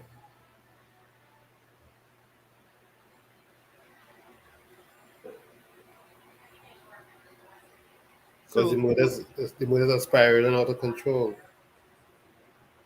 So here are some ways that the government can reduce crime in Trinidad and Tobago. Several strategies the government can implement. Number one, unseat the four horsemen of the apocalypse of the TTPS, which are dysfunctional system of promotion, discipline, command, and control system, and organized crime groups exploiting the structural weakness of the TTPS. So me understand that one, right? Repeat it. You said dismantle a dysfunctional system of promotion, discipline, command, and control system, and organized crime groups exploiting the structural weakness of the TTPS. Okay. All right. Address the backlog of cases at the Forensic Service Center via a multiplicity of interventions and measures applied. Agree with that one too. Devote necessary resources to ensure that the Office of the Director of Public Prosecution is transformed into a leading edge prosecutorial agency fit and able to effectively deliver on its mandate in the present landscape and terrain of the criminal activity in TNT. Okay. Next. Established a forensic anthropology unit to handle the growing number of human bones being found in dumping sites in TNT. Solve the technology and knowledge deficit plaguing state forensic sciences in TNT.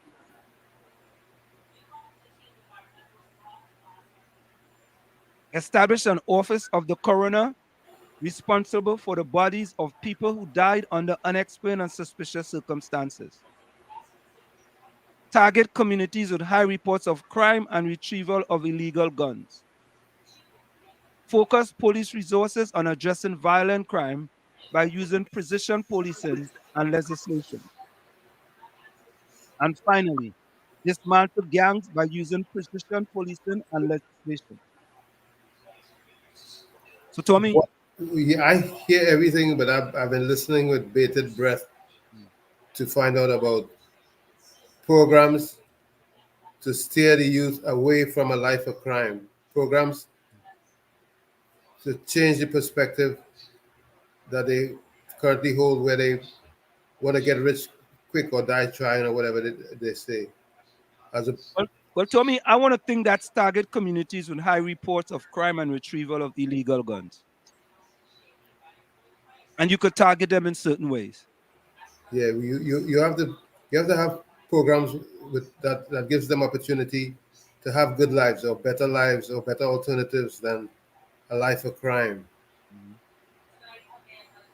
So there are several strategies as far as things that the government can do in order to stem the tide of crime in Trinidad and Tobago. And in here, we also give solutions. We don't just talk. Yep. Yeah. Tommy, Denise G, good night. Good night, Denise.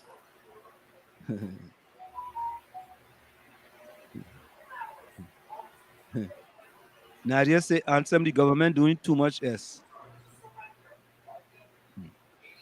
Eugene say, I say, bring in Wall Street, problem solved. Problem solved. Gene, no, I go give them solutions. We had to give solutions, you know. You see, we could talk about the problems, and that is the part of the things that we have is that we could talk about the problems all day long, but we have to give solutions too as well. Right, we have to have resolution for the problem. Yeah, we have to have resolutions to the problem, and we just give 9 strategies there in order to stem the time of crime in Trinidad and Tobago. Eh?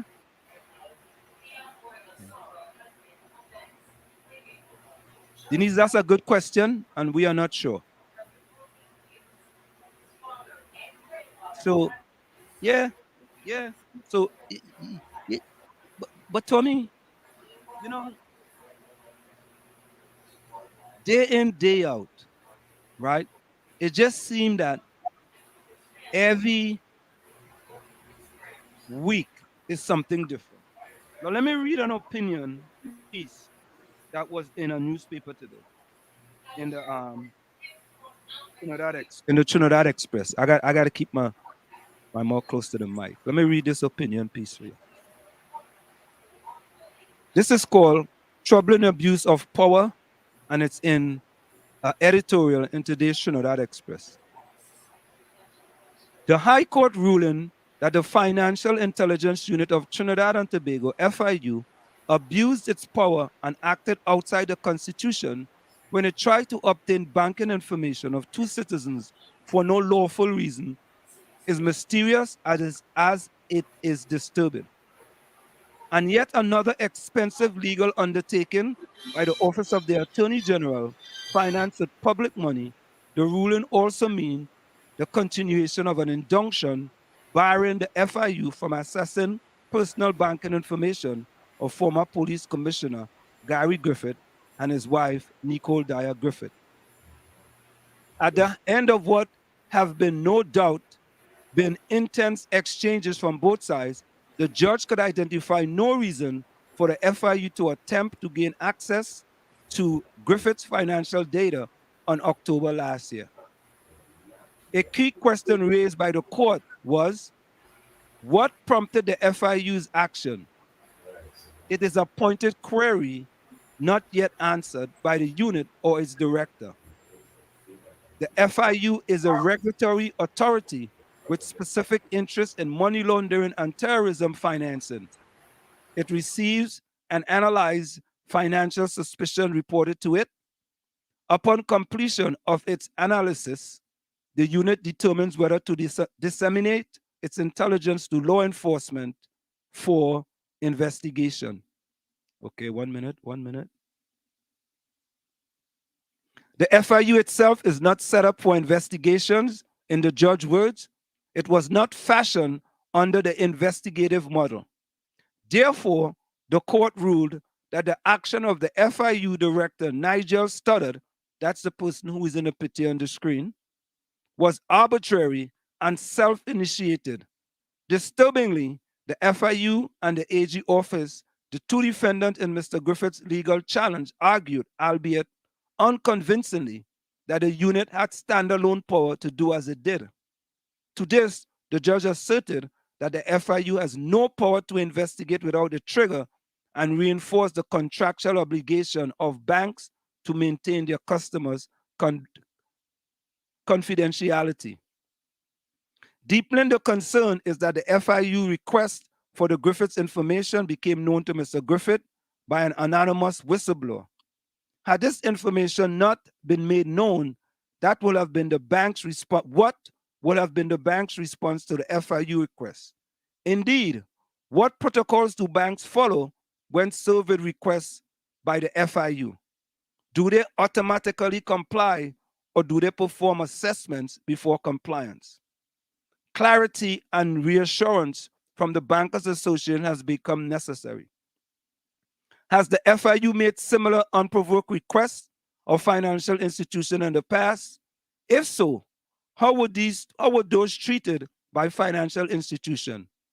Have other citizens been unlawfully investigated by the FIU?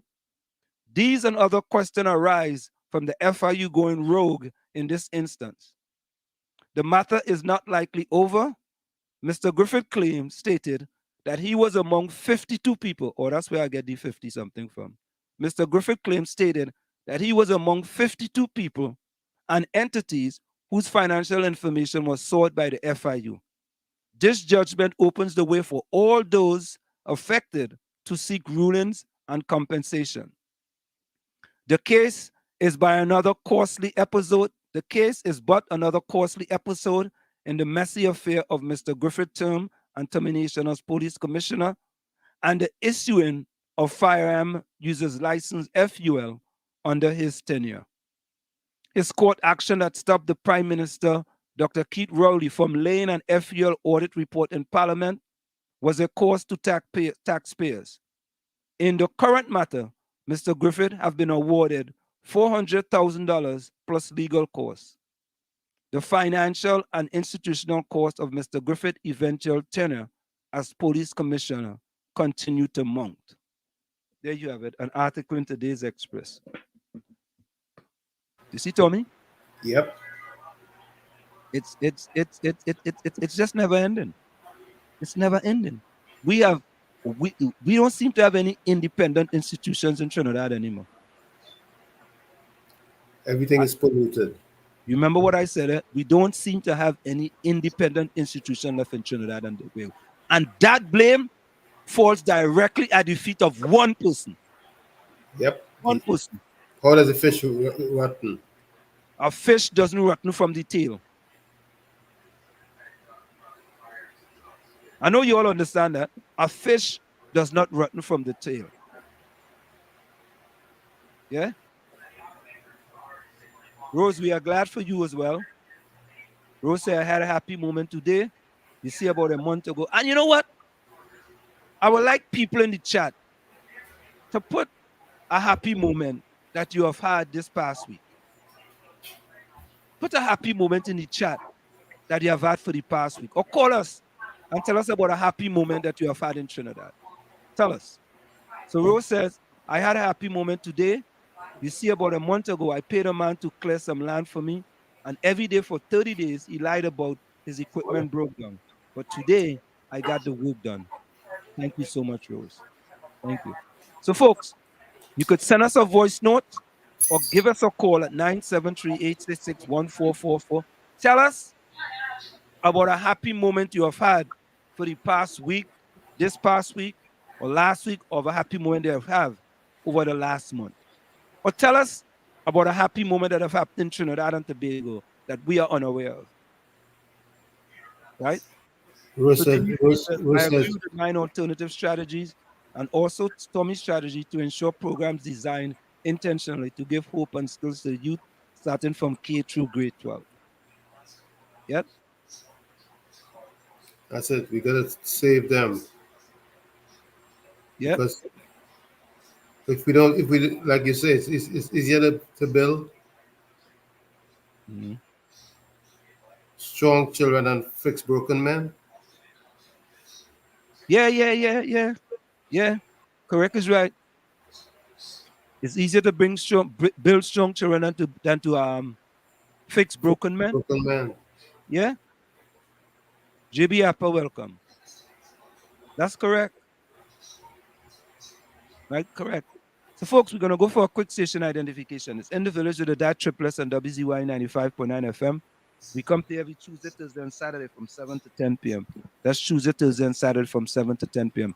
And, folks, remember, we have another unscientific experiment coming up. Not today, but we're going to do another unscientific experiment in calling members of political parties in Trinidad just to see if they are really about serving the people, if they are really, really about serving the people.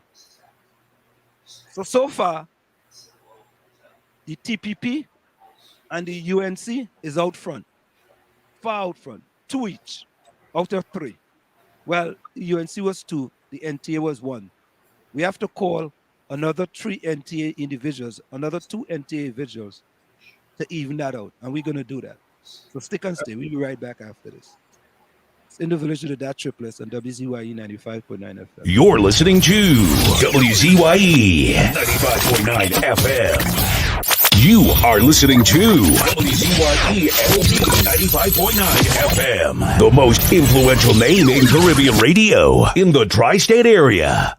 Broadcasting from East Orange, New Jersey, the most influential name in Caribbean radio, WZYE 95.9 FM.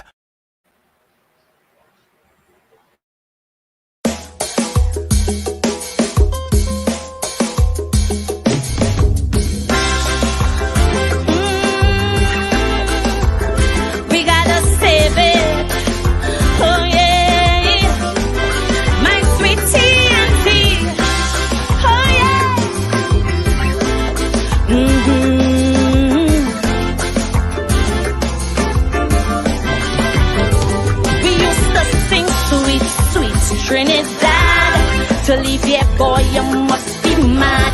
This is the land of milk and honey, rum and coke and easy money.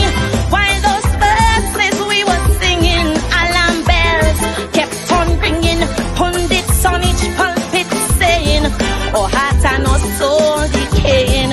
Suddenly we wake up to a living nightmare, not lit while editorials ask, how did we ever come to this? But so long we hear it, you got to stand up and be counted.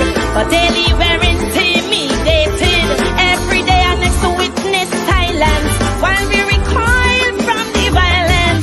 In our land there is a crisis, broke police, unruly ISIS, while sweet revenge gangs exacting. Police commissioners still acting Trinbago. It's high time we separate the goat from the sheep.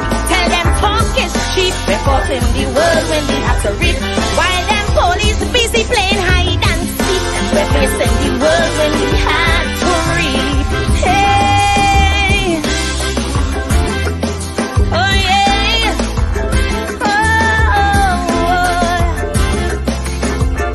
save our land, Trinidad and Tobago. Oh yeah,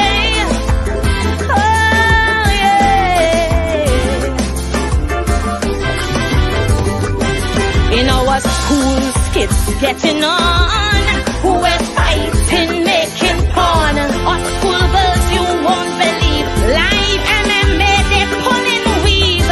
Check the vibes they're living by, dance all slackness, get rich or die. Alkaline Tomovado, mention maestro, they don't know. No morals, no ethics, there is a centrifugal black hole, nothing must move quick to wake their conscience and save their soul.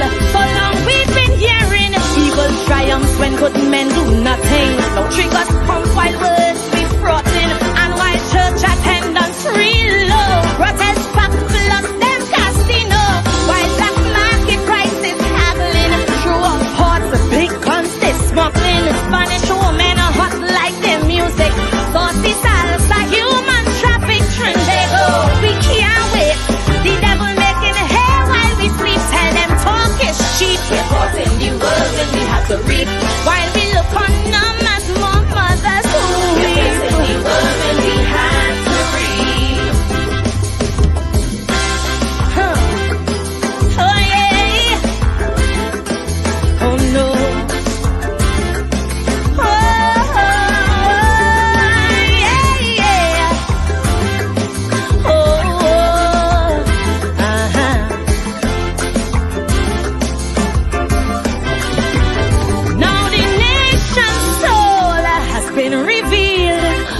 expansion and Banfield. Busy street, yes, in our city. Killed by beasts who show no pity. Now there's fear and trepidation. What is happening to our nation?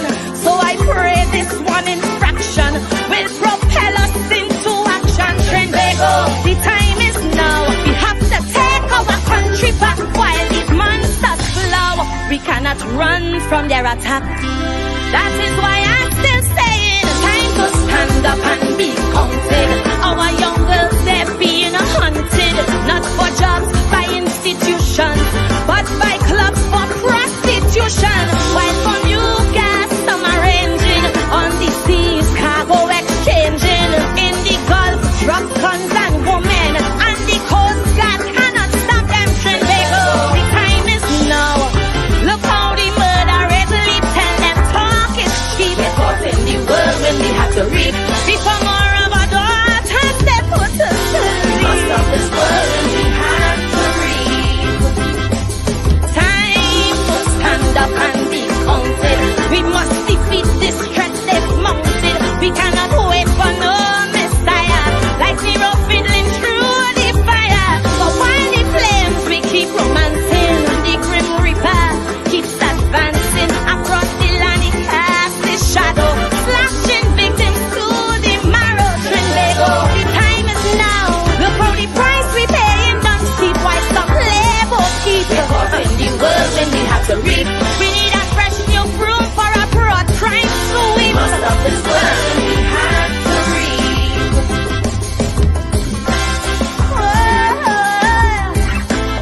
Save our land, Trinidad and Tobago. Yeah. Oh, yeah.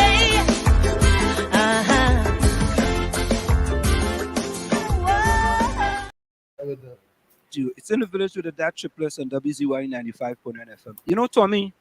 Yeah. You know Karine Ashe is from Lavantil, right? Right. And I have to be honest, right? Karine Ashe is one of them singers that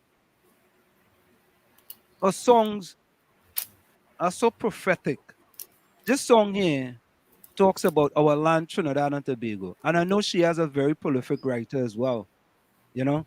But that Who is writes one of for her? those. Her dad you know- writes for her? Huh? Who writes for her? Her dad, wasn't her dad a singer too, Errol Ashe? Yes, Errol Ashe.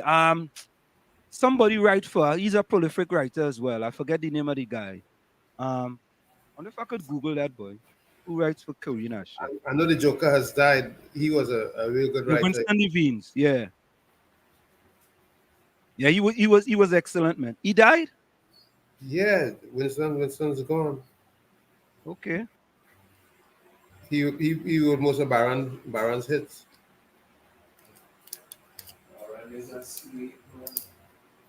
me see if I could find it. Who writes for Karine Ashe?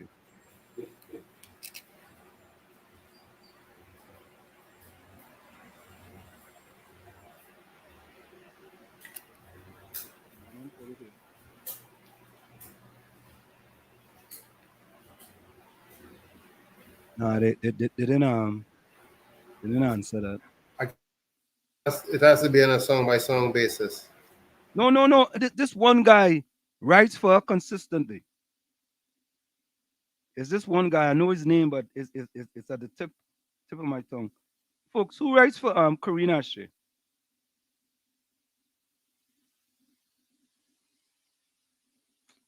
Oh, I don't want that, man. Okay, here we go.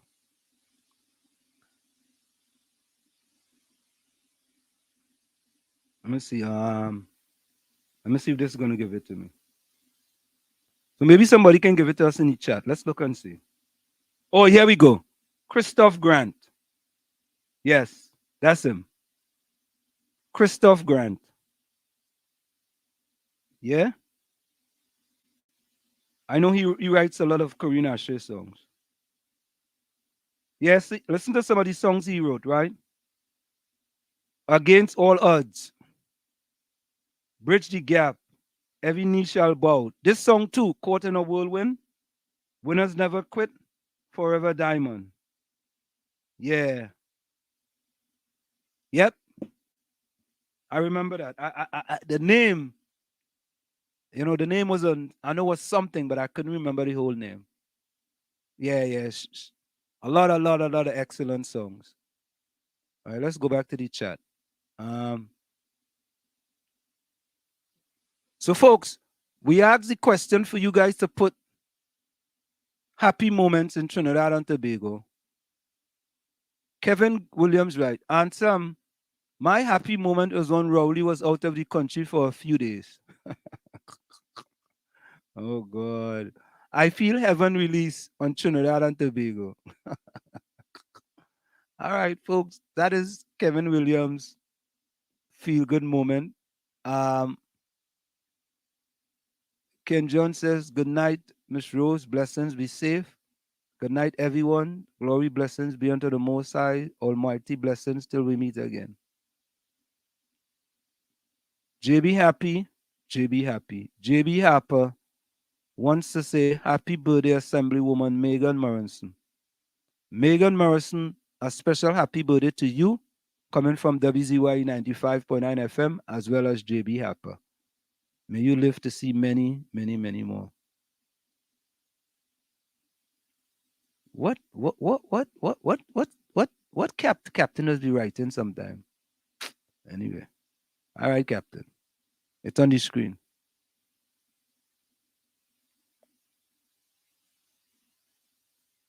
So Kevin says, Rowley trying to find evidence on people from other party, but can't find anything how much taxpayers' money jump up in lawyers and people's pocket, and people can't send their children to school. Okay. Ken John says, good night, all. Be safe, be blessed.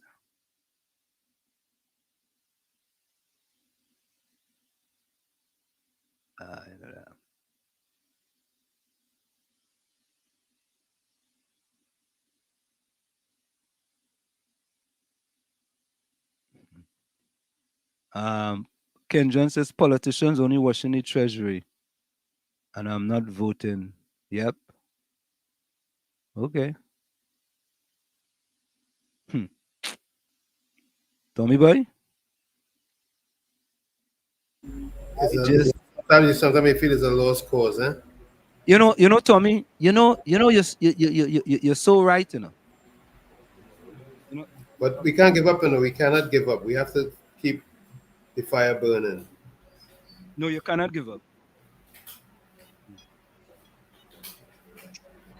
Yeah, you can't give up. You have to keep the fire burning. You just have to, folks, we can't lose hope, We have to hope that there's light at the end of the tunnel. We just have to hope that there's light at the end of the tunnel.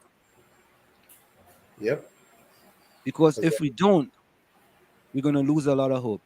But Tommy, something happened in Jamaica with an MP of Jamaica. And we in Trinidad and Tobago have to be very careful. Very, very careful. Because, once things start happening up the island, it could come down the island.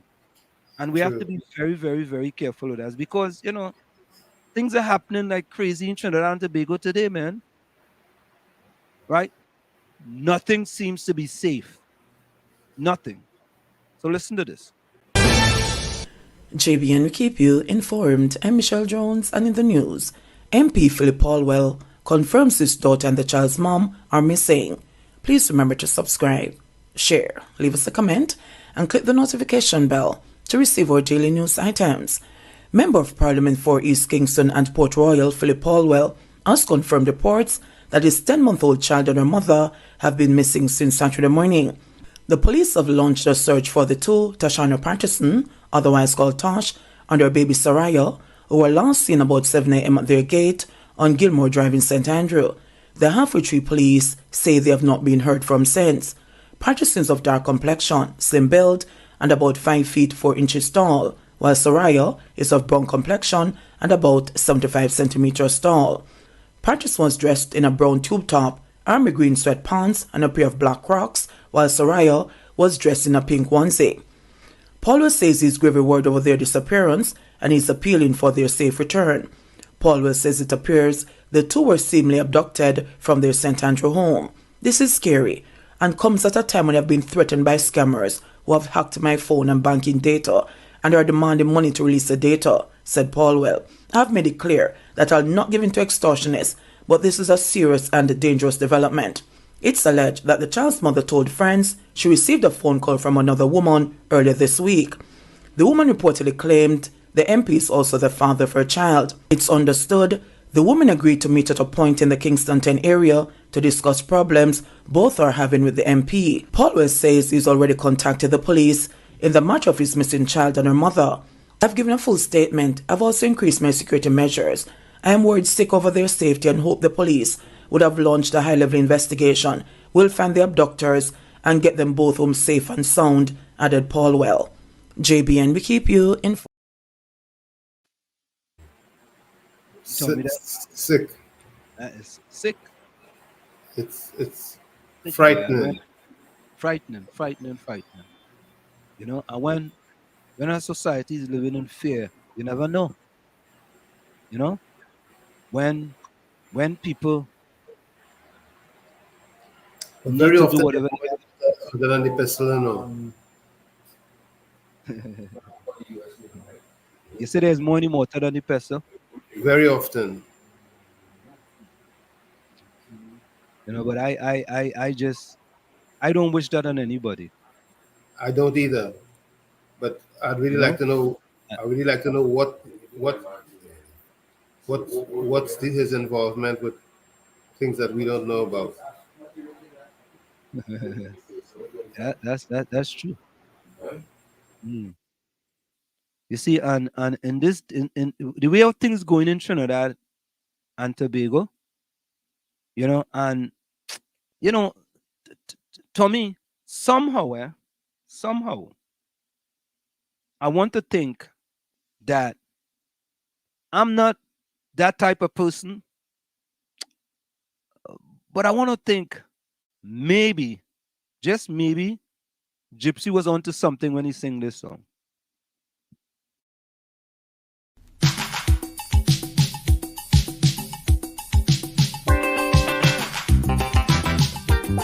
Oh, yes.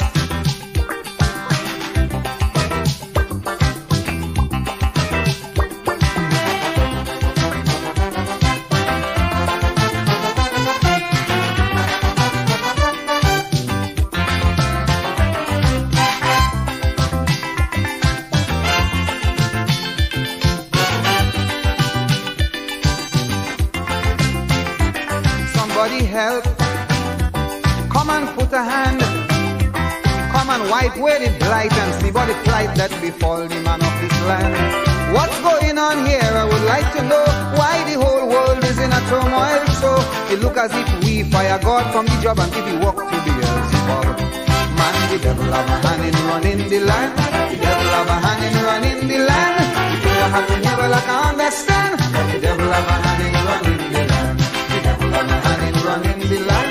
The devil have a hand in running the land.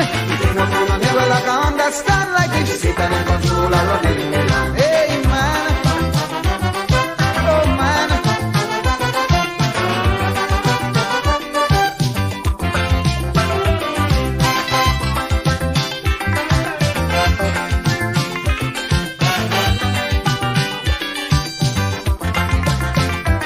There's only wars and rumors of wars. Incurable disease go from sea to seas and they happen without a cause. Strange phenomena now happen everywhere. The callousness of this world have the world in fear. Politics and weaponry have taken its toll. They have the whole world out of control. Man, the devil have a hand in running the land. The devil have a hand in running the land. It don't happen here well I can understand like it. Oh yes man, the devil have a hand in running the land. The devil have a hand in running the land. Thing up on here, well, I can understand like this. Satan in control of running the land. Oh, man.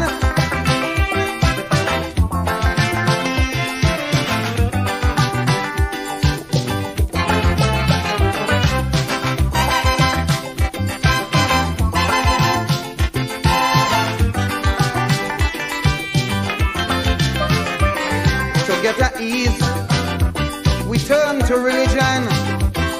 But then in a quest to do our best, we end up in real confusion. Some religious leaders so phony and vain, all religious morals to go down the drain. Their materialism make them feel them is Lord, robbing the world in the name of God. Man, the devil have a hand in running the land. The devil have a hand in running the land. The thing we're going on here, well, I can understand that the devil have a hand in running the land. The devil have a hand in running the land. The devil have a hand in running the land. The thing we're talking here, well, I can understand that the Satan in control of running the land. Oh man.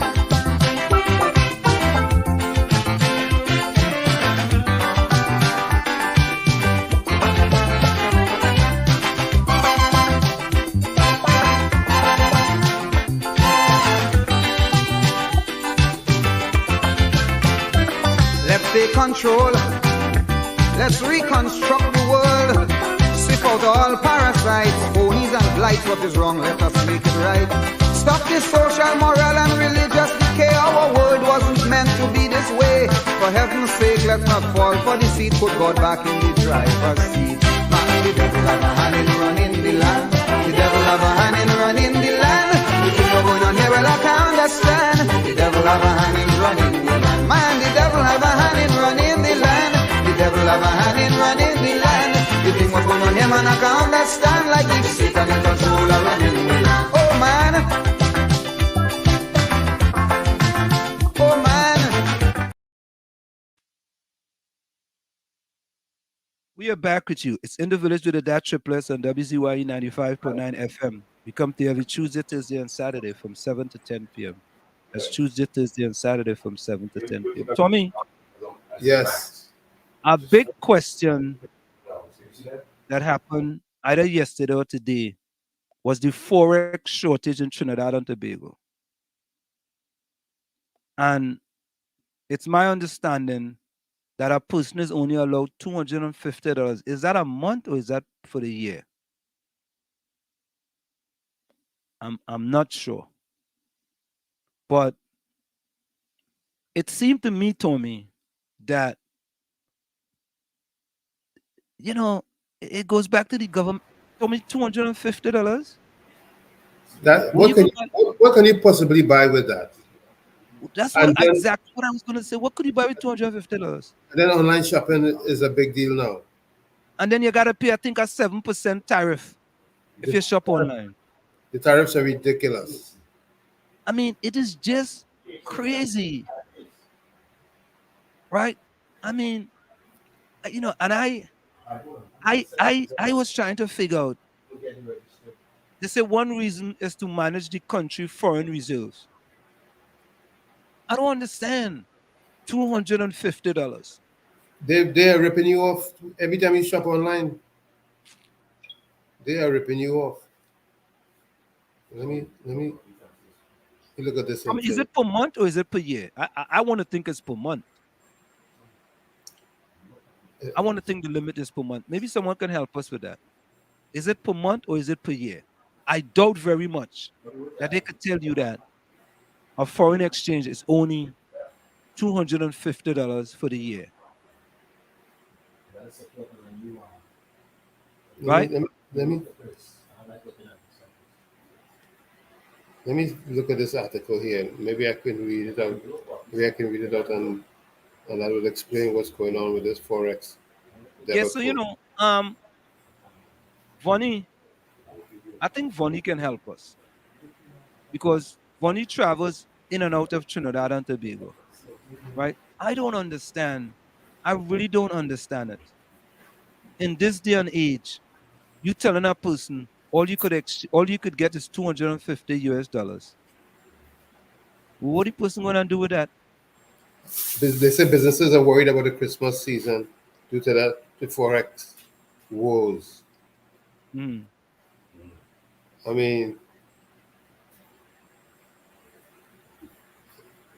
mean, so okay, hold on. So okay. One reason is to manage the foreign country's reserve. Trinidad and Tobago is a small country with a limited amount of foreign reserve. The government wants to make sure that these reserves are used to support essential imports Hear that?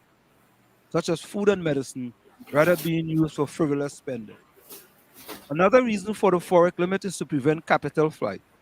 Capital flight is when people move their money out of a country for the fear of economic instability or other reasons. When people capital fly, it can put downward pressure on the country's currency and make it more difficult for the government to manage its economy. The forex limit is also intended to protect consumers. When people exchange a Trinidad and Tobago dollar for US dollars, they are essentially taking on currency risk. If the Trinidad and Tobago dollar devalues, people who have exchanged their money for US dollars will lose money. The forex limit helps to protect consumers from this risk. It is important to note that the forex limit is not a complete ban on foreign exchange transaction. People can still exchange more than 250 US dollars in forex, but they will need to obtain permission from the Federal Central Bank of Trinidad and Tobago. In recent years, the Central Bank of Trinidad and Tobago have eased the forex limit somewhat. In 2018, the bank increased the daily ATM withdrawal limit for foreign currency to 880 US dollars. However, the overall forex limit of 250 US dollars remain in place. The forex limit is a controversial. Huh? 250 for what, per day or per week? That's what I don't know. That's what I don't know. I don't know if it's per day, per month. I don't know. Let me see if I can find out. Let me see if I can find out something. It's the forex limit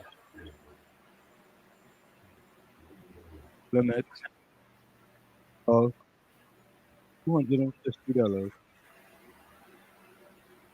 $250. Yeah, but in the Guardian, it said things will get more expensive, you know. Foreign Oh. exchange shortages are a major worry to the SMEs. Okay. Okay, I missed Small and that. medium-sized enterprises have expressed concerns over the potential challenge. Wait. No, Tommy, this doesn't make sense though. It's saying that the forex limit is per day. I don't think that makes sense. If that's per day, that's not bad. But I don't think that makes sense though. So if I'm going away, Tommy, I have to go every day and try to change $250 to get $250. You have to go daily and get 250 until you meet your goal. Nah, I don't think that's right. I don't think that's right. A lot of things don't seem logical or seem correct, but that don't seem logical to me. It just might be the way it is, even though it doesn't seem logical. Wow.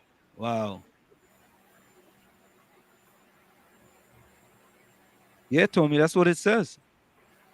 The forex limit in Trinidad is 250 per day. But Tommy, does that make sense to you? Nope.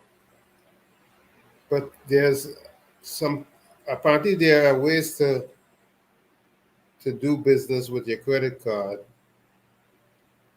The limit is 5. No, they change the limit on your credit card too. They reduce the limit on your credit card. I read that. Let me see if I could get that. Okay, let me see what I'm seeing here. Small and medium-sized enterprises have expressed concerns over the potential challenges to meeting their import needs due to insufficient stock of foreign exchange. Following Republic Bank's limited recent reduction of customers' credit card limit by 5,000 US. Correct. That's what it is. Yes. I know I saw it. I think they reduced it from 8,000 to 5,000 or something like that.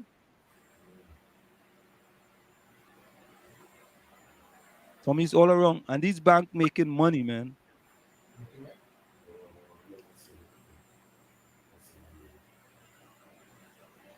You understand? Yeah. These banks, Time Magazine called Trinidad banks predators in paradise. And that's quite a while now that they expressed those sentiments describing what happens in Trinidad banking system. Yeah, it's just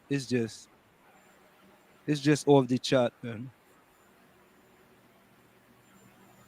Spending is scary, isn't it? Mm-hmm.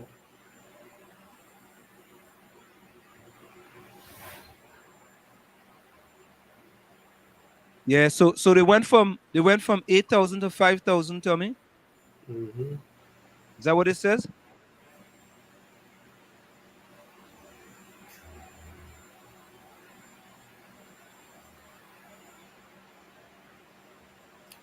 I'm just reading further, and I don't see them showing what it previously was. They're just expressing that Yeah, I'm trying to Google it. it reduced to 5,000. Let me see if they show what it was. Yeah.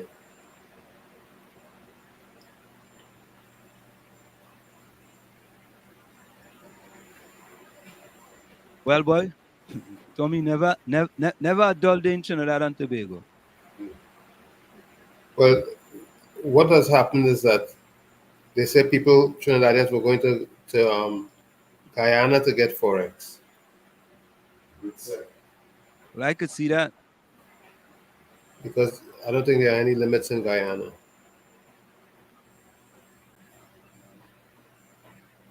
Tommy, I just get a hold on, A text? I just got a voice note from Wade here. Let me see. Did I play it?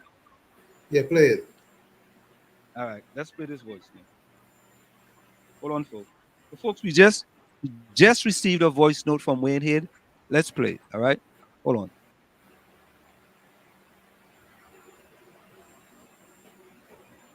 So as soon as this all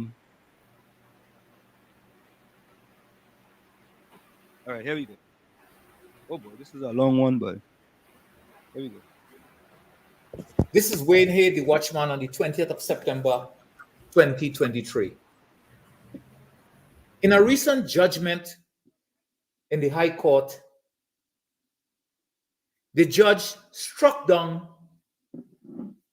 the authority of or the decision by the director of the Financial Intelligence Unit to access, and in this case, unlawfully access, financial information about the former Commissioner of Police, Gary Griffith, and his wife, Miss Dia Griffith. This is just another loss for the state in which they now have to pay costs to the Gary and his attorneys. Now, let me start by saying that Mr. Griffith, as a citizen of Trinidad and Tobago, is entitled to the protection of the laws and constitution of the country. He's entitled to certain aspects of privacy, and he's entitled to proceed to court to challenge any action or decision which adversely affects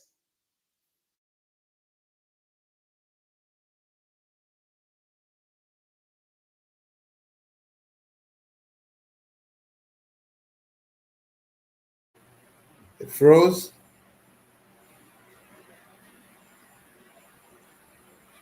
Did they answer them?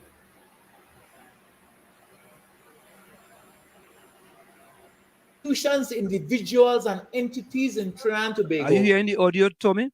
To abide by or adhere to Just came back. simple Came back. procedures in law. You hear any audio? Yes. Okay. Under their authority,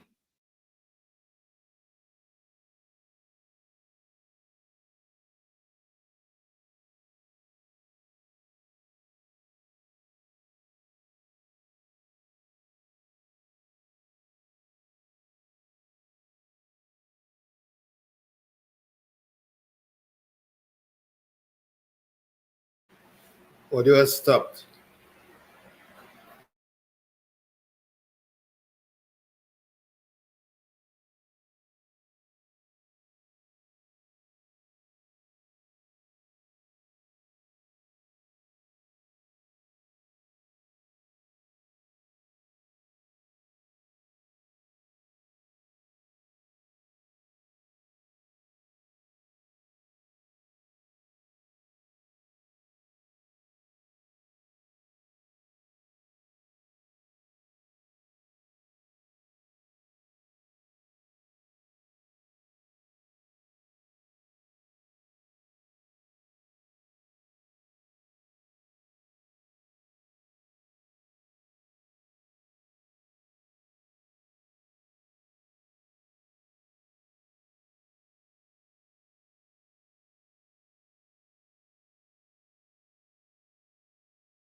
No audio, no audio.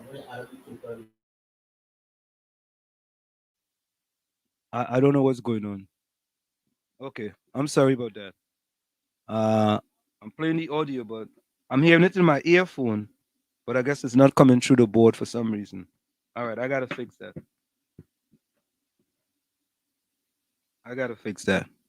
Okay. So that was just a Wayne here just sent me an audio, and I was playing that audio, and I guess people just couldn't hear it. So I have to try that the next time.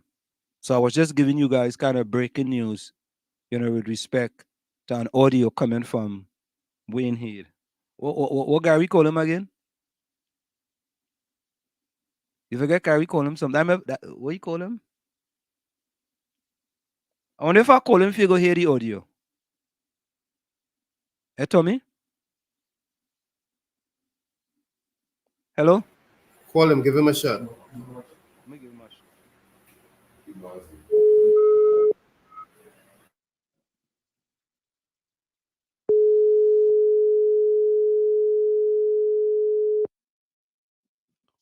Mr. Yes. Wayne Head, you are live on WZYE 95.9 FM. Before you say anything, sir, how are you? I'm fine. Well, It's 4:34 a.m. where I am.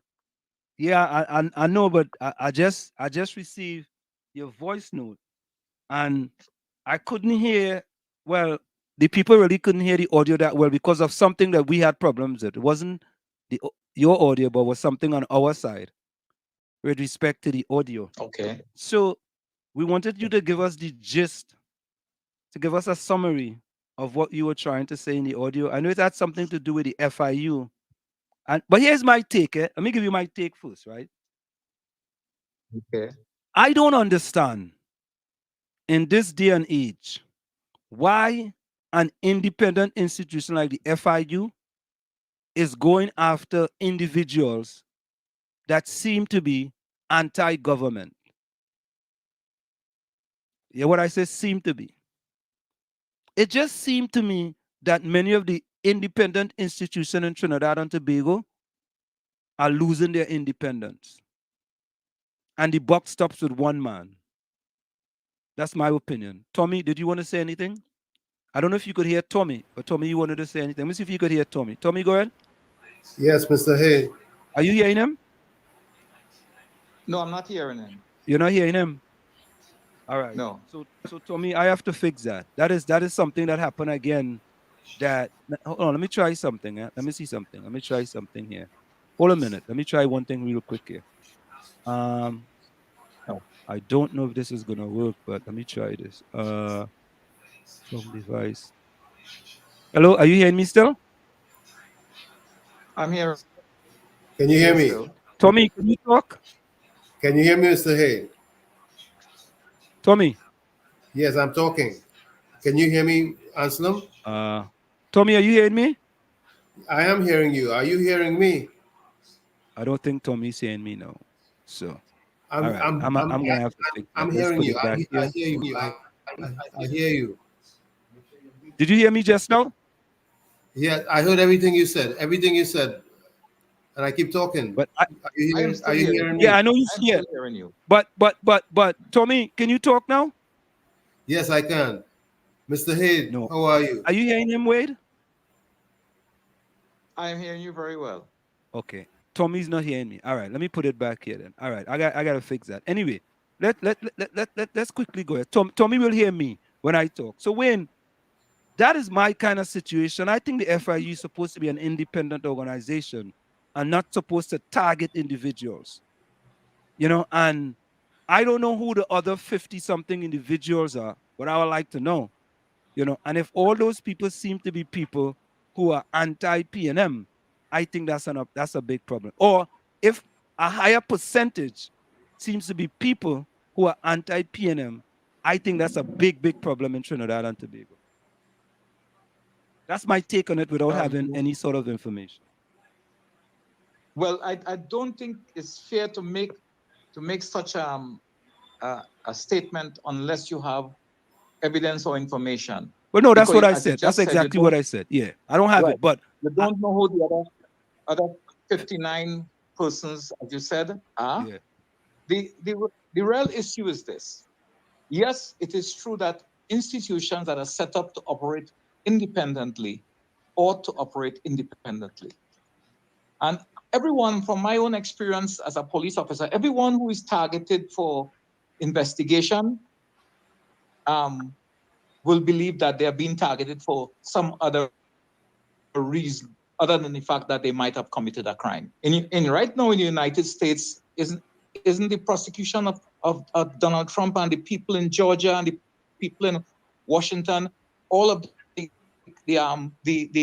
complaints or the defenses that they are being targeted by state prosecutors or federal prosecutors because they are in support of Mr. Trump? That is what they are arguing, and they are saying might not be true at all. Generally, from my experience as a police officer, what you will have is a person commit a crime, and then you might have what is called selective prosecution, meaning that you might have the same crime being committed by another person, but because that person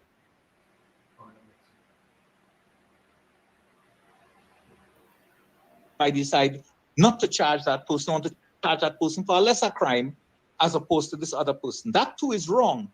And it should not happen. There should be an equal application of the law. So what we have to look at is what does the law say with respect to the particular entity or institution, and is it operating in accordance with the law? And that is where my voice note attempted to address. But there was an opinion in the Express today that stated that the judge stated that the FIU didn't have that type of powers that they wanted with respect to Gary Griffith and his wife. Well, it's not with respect to Gary Griffith and his wife alone. It's with respect to what the law says. And that's what my voice note is saying. I'm saying that Gary Griffith and his wife are entitled to the protections of the law. They're entitled for privacy under the law. And they're entitled to proceed to court to challenge any action taken by the state or state entity that violates these protections that they have under the law. In this particular case, you have to go back to the law that made the Financial Intelligence Unit. And as I said, I'm very familiar with this area because I studied a lot of money laundering and financing of terrorism actions, prior, and when I was becoming a certified fraud examiner donkey years ago, and growing my different aspects, my law studies in different countries.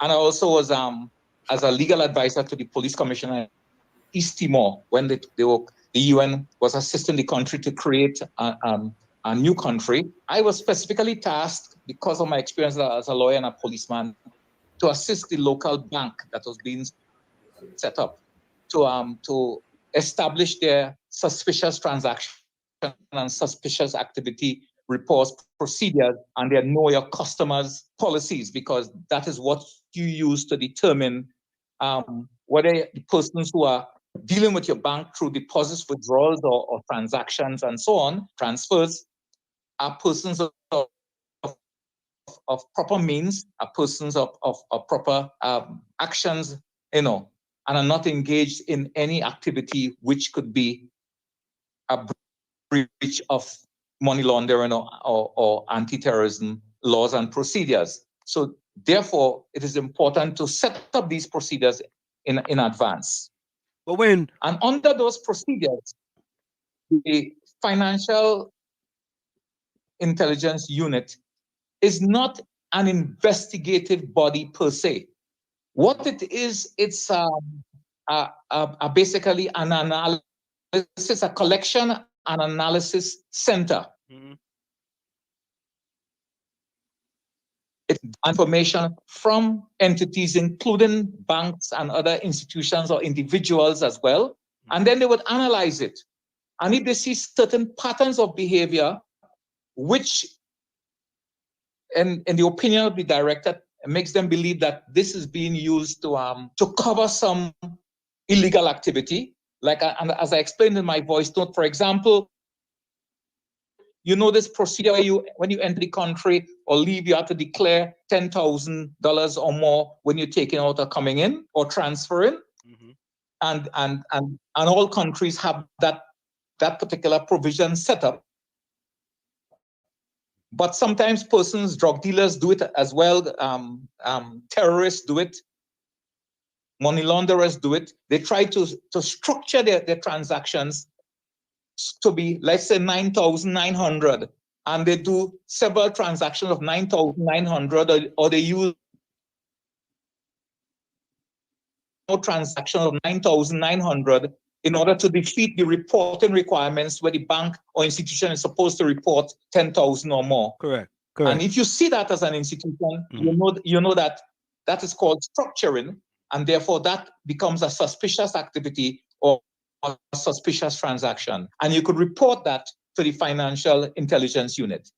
Once they receive that and analyze the information, if the director believes that this is something that is intended to assist money laundering or terrorism or something of that nature, or other proceeds of crime actions linked to those two offenses, then they can request the institution to provide them with additional information on the activities in the bank and get that information. And once they receive that information and they do the analysis, then they're supposed to send it to the investigative unit. That's the police or internal affairs, inland revenue, you understand, or the controller of accounts of customs or anybody of that nature who was authorized to receive these reports and for particular actions to be taken.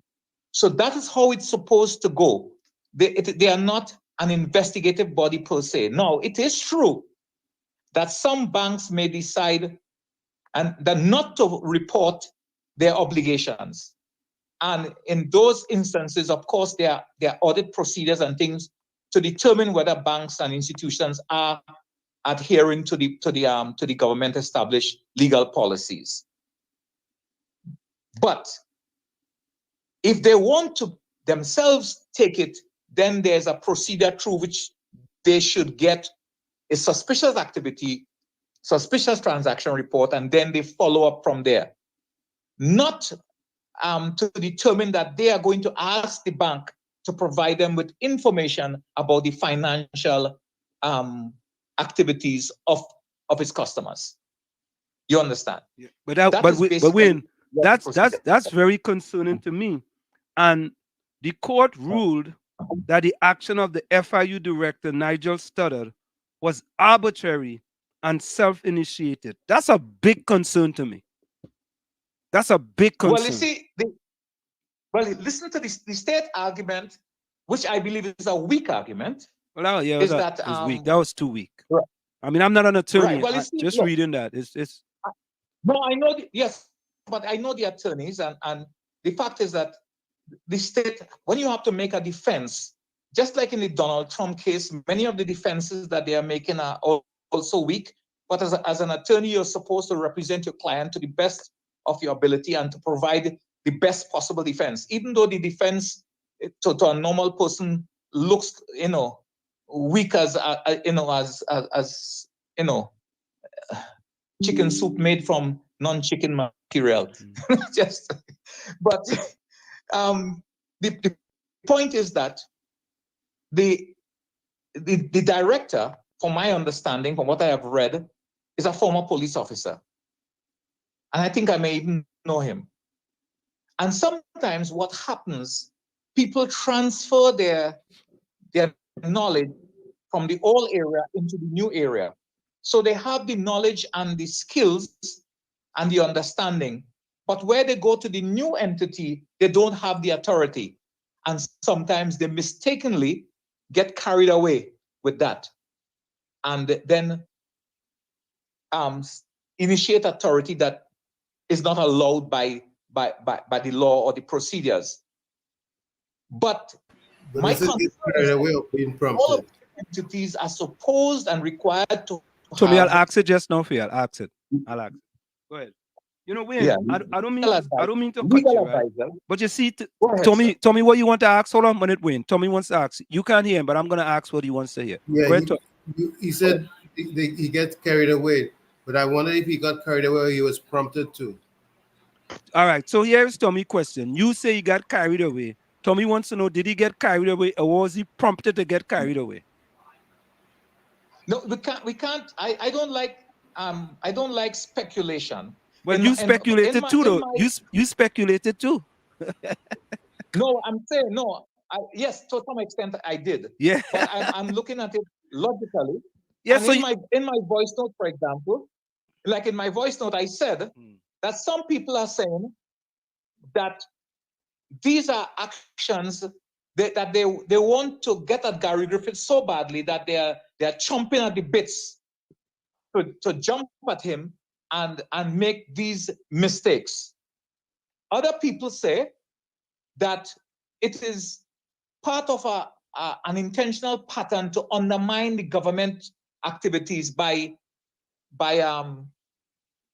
taking actions that will affect government operations, while and at the same time maybe either intended or non-intended consequence of making Gary Griffith and others look good, including like Mr. Balgobin, people who have also challenged actions of the government or failure of the government to take certain actions. I will agree to the latter. I will agree to the latter.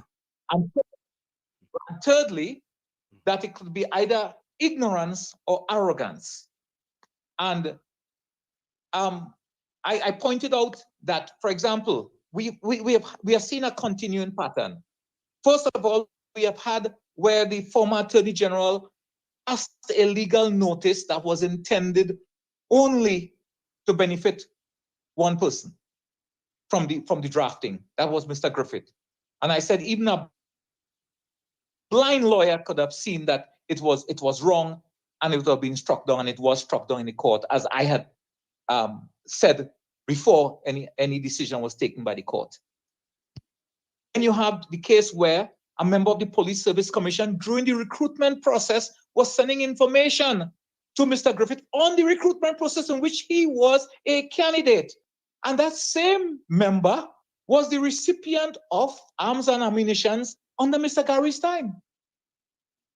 And then you had the case where Mr. Young, who was a friend of Mr. Griffith, received a firearm which obviously he did not need, and he returned it and is being attacked by the opposition because of it, right? All of these things are happening. And then you had the case where you had the Barrington report, the Barrington-Pritchard report, you had the Stanley John report, you had the Virgil and Charles and the other gentleman, the other retired police officer, that report into audits or analysis of the fuel situation in the police service. And everyone knows that these people are not established or police officers, law enforcement officers.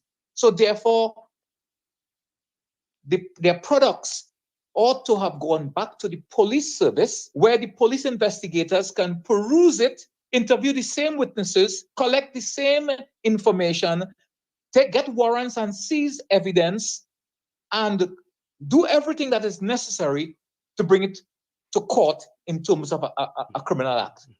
But not don't you think to lay it in Parliament or lay it in the public domain? And Mr. Griffith, of course, went to court, challenged it, and successfully won that matter as well. So I am saying that it may be a case of either ignorance or arrogance or both. Yeah, I think the issues that you address, I think were separate issues, and I think this issue here is a big issue, because I think this could go to the fact that a regular person too in Trinidad and Tobago, you know, who maybe do have a honest living and doing an honest life, then the FIU can decide, you know, being prompted by somebody else, and they want to go after you, they can go after you. So I think hold on. But wait. Yeah. You see, you're placing too much of power in the hands of the FIU. Yeah, I'm doing. I am. Can't go, I am. no, the FIU can't legally go after you. The most they can do, as you say, they're triggering mechanisms. They are not entitled or authorized to go on a frolic of their own and trying to dig up information. They are supposed to be a repository of intelligence information from different sources, including financial institutions. It is only when they receive it, then they're supposed to act on it by seeking more information to do proper analysis. And that is why the director, from what I read, has a master's degree and bachelor's degree in computing and information. Yeah, well, Wayne, so he didn't put it to good use because the court ruled that the action of the FIU director was arbitrary and self-initiated. He initiated himself. Well, that's the point I am making. Okay. And the point I am making is this, that he was supposed to have read the law, and they're supposed to have legal officers to assist them in determining whether they can take a particular action. And I cannot understand why they would think, or he would think, that he had the authority to, without intelligence or information, seek to ask the banks to provide him with information of his customers. That is not how the law was structured. Because Wayne, I'm Yeah. speculating here, and people can speculate. I'm speculating here that there was the possibility he was given instructions and he thought he would get away with it. Well, that will be foolish, because it was foolish. It was foolish. It was foolish because he didn't get away with it. I don't want to cast any aspersions or to challenge the motives of people, because that's why I say maybe it's arrogance or ignorance. I don't want to impute that they were being directed or instructed or involved in some sort of conspiracy. My own experience is that sometimes people in positions of authority and power over-exercise it, or sometimes don't take time enough to seek advice and information from those who are more knowledgeable.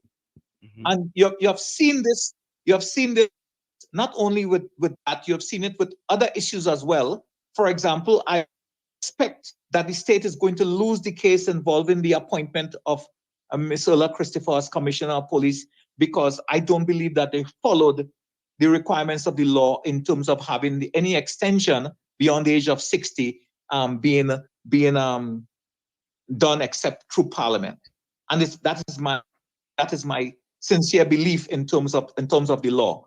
So that is, again, it's only because we are discussing, because it seems to always involve Gary Griffith, we have to ask ourselves why. Is it because they are after him, or is it because he has done things which they believe to be a violation of the law? But Wayne, at the end of the day, he keeps winning, though. Wayne, at the end of the day, he keeps winning. That's the problem. He keeps winning over and over. And I don't carry no briefcase for Gary, but it's just at the end, why does he keep winning all the time?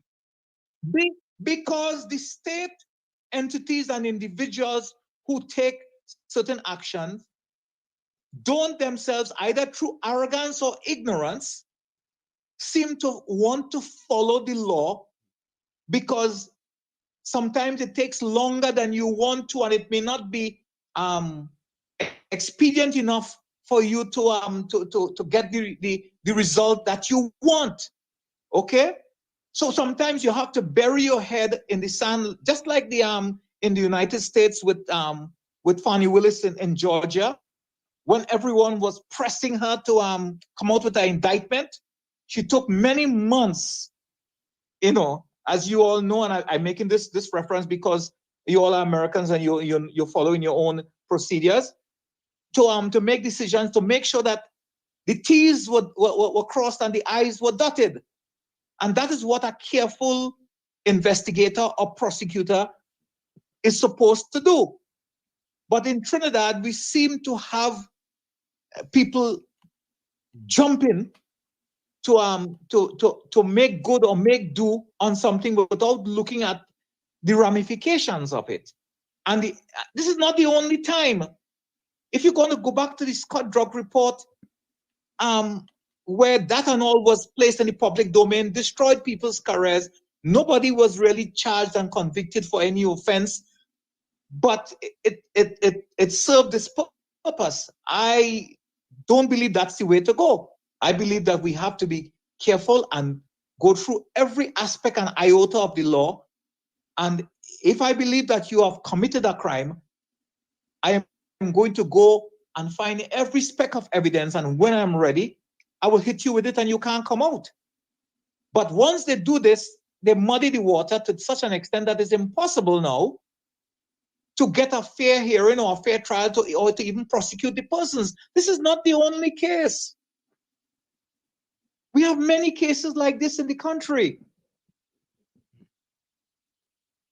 So what is the problem? Well, as I said, that we're supposed to have bright people and well-learned people who have silk and people who have all kinds of politics just change bright people. Ulterior motives. Really? Yeah, ulterior motives and politics just change bright people. Ulterior motives cloud division. Ulterior motive cloud divisions, Tommy says. Sincerely, I hope you're wrong, because what you're saying underneath there is that politics makes them stupid. Yes, absolutely. That's what you're saying. But we have seen it. We have seen examples of it many times already. We have seen it. Yeah, look. You may be right. I'm not doubting your analysis or assessment. I don't want to believe it. I think I would prefer to say that it might make some people stupid. And others for the last 8 years, it has made quite a few people stupid. You think it's 8 years? From my, if you listen to my calypsos and what I've been singing over the years, well, let's say more stupid over the last 8 years. Put it that way. Well, I haven't been in the country in the last 8 years. Yeah, more stupid. To do a proper analysis of that. Yeah. And neither has you, eh? Neither have you, eh? Well, listen. Just hold 1 minute. Just give us 1 minute. 1 minute. Let's go for a quick break. Hold 1 minute. You're listening to WZYE 95.9 FM. You are listening to WZYE 95.9 FM, the most influential name in Caribbean radio in the tri-state area. Broadcasting from East Orange, New Jersey, the most influential name in Caribbean radio, WZYE 95.9 FM. In the village with the DAT Triplets on WZYE 95.9 FM. We come to you every Tuesday, Thursday, and Saturday from 7 to 10 p.m. That's Tuesday, Thursday, and Saturday from 7 to 10 p.m. We are chatting tonight with a young man. We just called him up on the fly. He's in Uganda, right? And it's about 5 a.m.? Yes. It's about 5 a.m. now in Uganda, and he has nicely picked up the phone to talk to us, And we're not going to keep him much longer, but we're just having this discussion regarding the FIU and what happened with former Commissioner Gary Griffith winning his case again with the FIU going to the bank to try to get bank statements for himself and his wife. And there were other, from the article in the newspapers, there were about 50-something other people who the FIU had also requested bank statements on.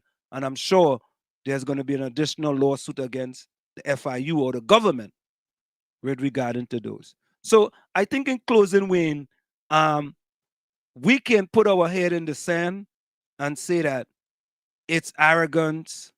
These people have MBAs and all of that. If you have an MBA, you should be able to know. You should know better. If you have if you're an ex-policeman, they should know better. No, I disagree with you on that because I've always said in the past that some of the stupidest people I've met in my life, I met them at universities. And, you know, and it's interesting that I am now defending Mr. Griffith in a way, even though he has been attacking me or No, attempting but to attack and Wayne, I think calling me Wayne, commissioner of but Wayne, audio messages. yeah, but Wayne, I think is that when you have to defend a person for the betterment of the country, you have to stay that part, regardless of what, because Exactly. I've been called names too. We've been called names here too. And when Mr. Griffith is wrong, we go after him. He may not like it, but that's the way it is. And when he is right, we support him because it's all about country. We don't want a FIU in the country just going after picking people and deciding who they're going to go after for whatever their ulterior motive may be. That's unacceptable. Well, the motive should be to abide by the provisions of the law, chapter 7201. Correct. Whatever that is. Correct. And yeah, that's the Financial Intelligence Unit Act. And as I said, I understand the need under international treaties and instruments to set up the Financial Intelligence Unit because it all is linked to the question of proceeds of crime, money laundering, you know, coming from drug trafficking, arms trafficking, human trafficking, and other international crimes, and financing of terrorism activities. And I know because I was in Indonesia in 2002 when they had the bombing in Bali, and in 2004, and I attended the anti-terrorism conference with the Prosecutor General in Indonesia from East Timor on that matter. And all of these issues were being discussed in terms of setting up international procedures and provisions to protect people from, especially from terrorist financing and from the activities of money launderers and drug traffickers. So therefore, these institutions are important, and it's imperative that the country has them in order to protect ourselves. How they operate is another question, and that has to do with, honestly, looking at ourselves and asking ourselves the question whether the people that we put in certain situations are doing the job in the best way possible. And my concern is that the state seems to be losing a large number of cases in court, and what I call self-inflicted wounds, because anybody who with a certain amount of sense could a lot of times see that the direction in which they're going or the laws in which they're passing or how they're implementing the laws are not in accordance with what the requirements of the law are. The good thing about it is that the judiciary in Trinidad, they're slow, they're inefficient, in my opinion. But in terms of their integrity and their knowledge and the ability to interpret the law, I believe that we have excellent judicial officers. And that's the good thing about it, because a country that is really a police state, as some people, as Mr. Griffith was saying, or a country that is not a democracy, but autocracy. Autocracy. Will not be able to have a court that could make independent decisions. Well, I think because they will be controlled. They will be controlled by the autocrat. Right. So in effect, and in reality, Trinidad is still a democracy because our separation of powers in terms of institutions appear to still be working. And that is why I take offense when people say, well, this is a police state. They have no idea of what a police state is, because most of them have never been in countries where there are police and army states, and I have. So that's why I'm saying our politicians have to get off all this internal fights and get together and do the real fight against crime. The gun runners, who are also money launderers, who are also drug traffickers, who are also human traffickers. And they will become terrorists just like in 1990 when they get enough arms and ammunition and money. So let us focus on protecting the country from those things. And when if Gary or any person commits a crime, we could investigate it no matter how long it takes, as long as it's within the statute of limitations, and we prosecute if necessary, if any evidence shows itself. And Wayne, we want to thank you, man, for picking up the phone at 4 o'clock in the morning to come in here and join us in the village. But we want to have you back because we want to extend on this discussion. I think this was a fantastic discussion. We always appreciate you taking the time to join us here on WZYE 95.9 FM. Thank you so much. Thank you, sir. Thank you. Have a good day. All right. Take care. Bye-bye.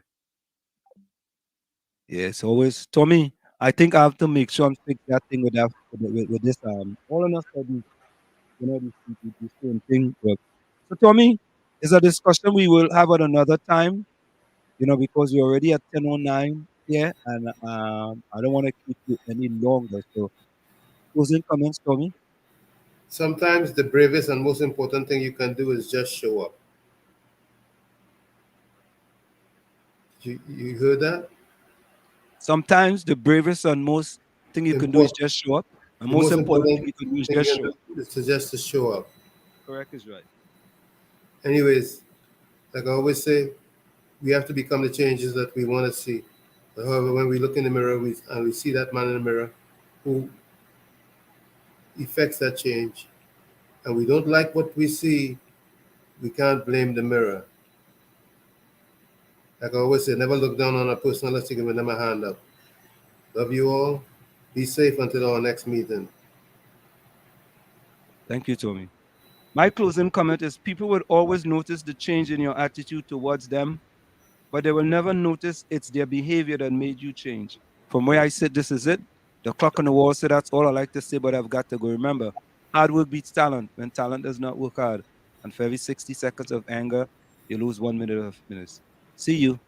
Same WZYE time, same WZYE channel. And tonight, I'm going to go out with Crazy, We the People. Good night, folks. Hey, hey, oi, oi. Hey, hey, oi, oi.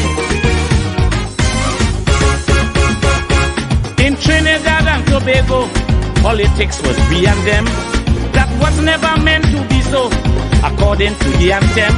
But ethnic insecurity was maintained to divide us by some people in the country to sow the seeds of distrust. But we have bought a new system within the community. Now what used to be we and them has now become only we. From now on this nation is we. From now on it is you and I. From now on it is unity. From now on we flying high. All the races have come together to build a better country and create a brighter future for the whole society. The we and them thing is no more, because it is plain to see in this country from shore to shore the community is we. No more we and them, from now on this nation is we. No more we and them, from now on this nation is we and we and we and we.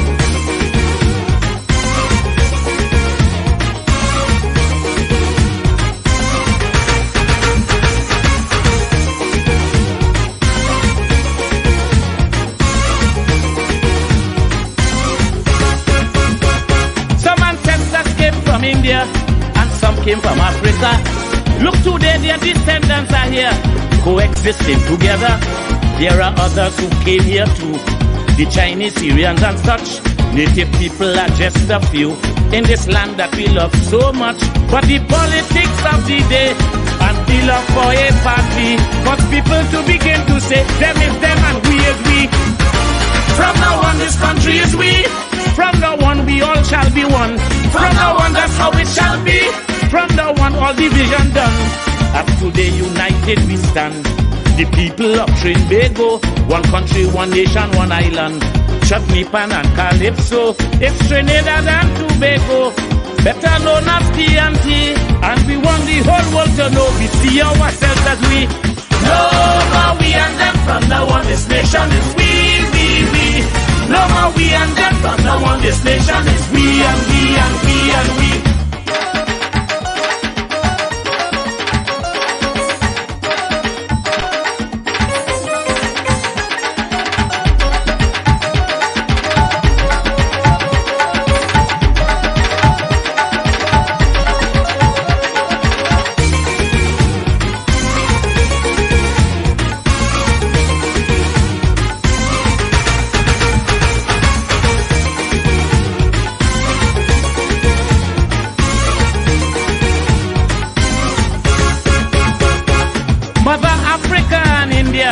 In this nation is no more, and Mother China done disappear, gone away for good I'm sure.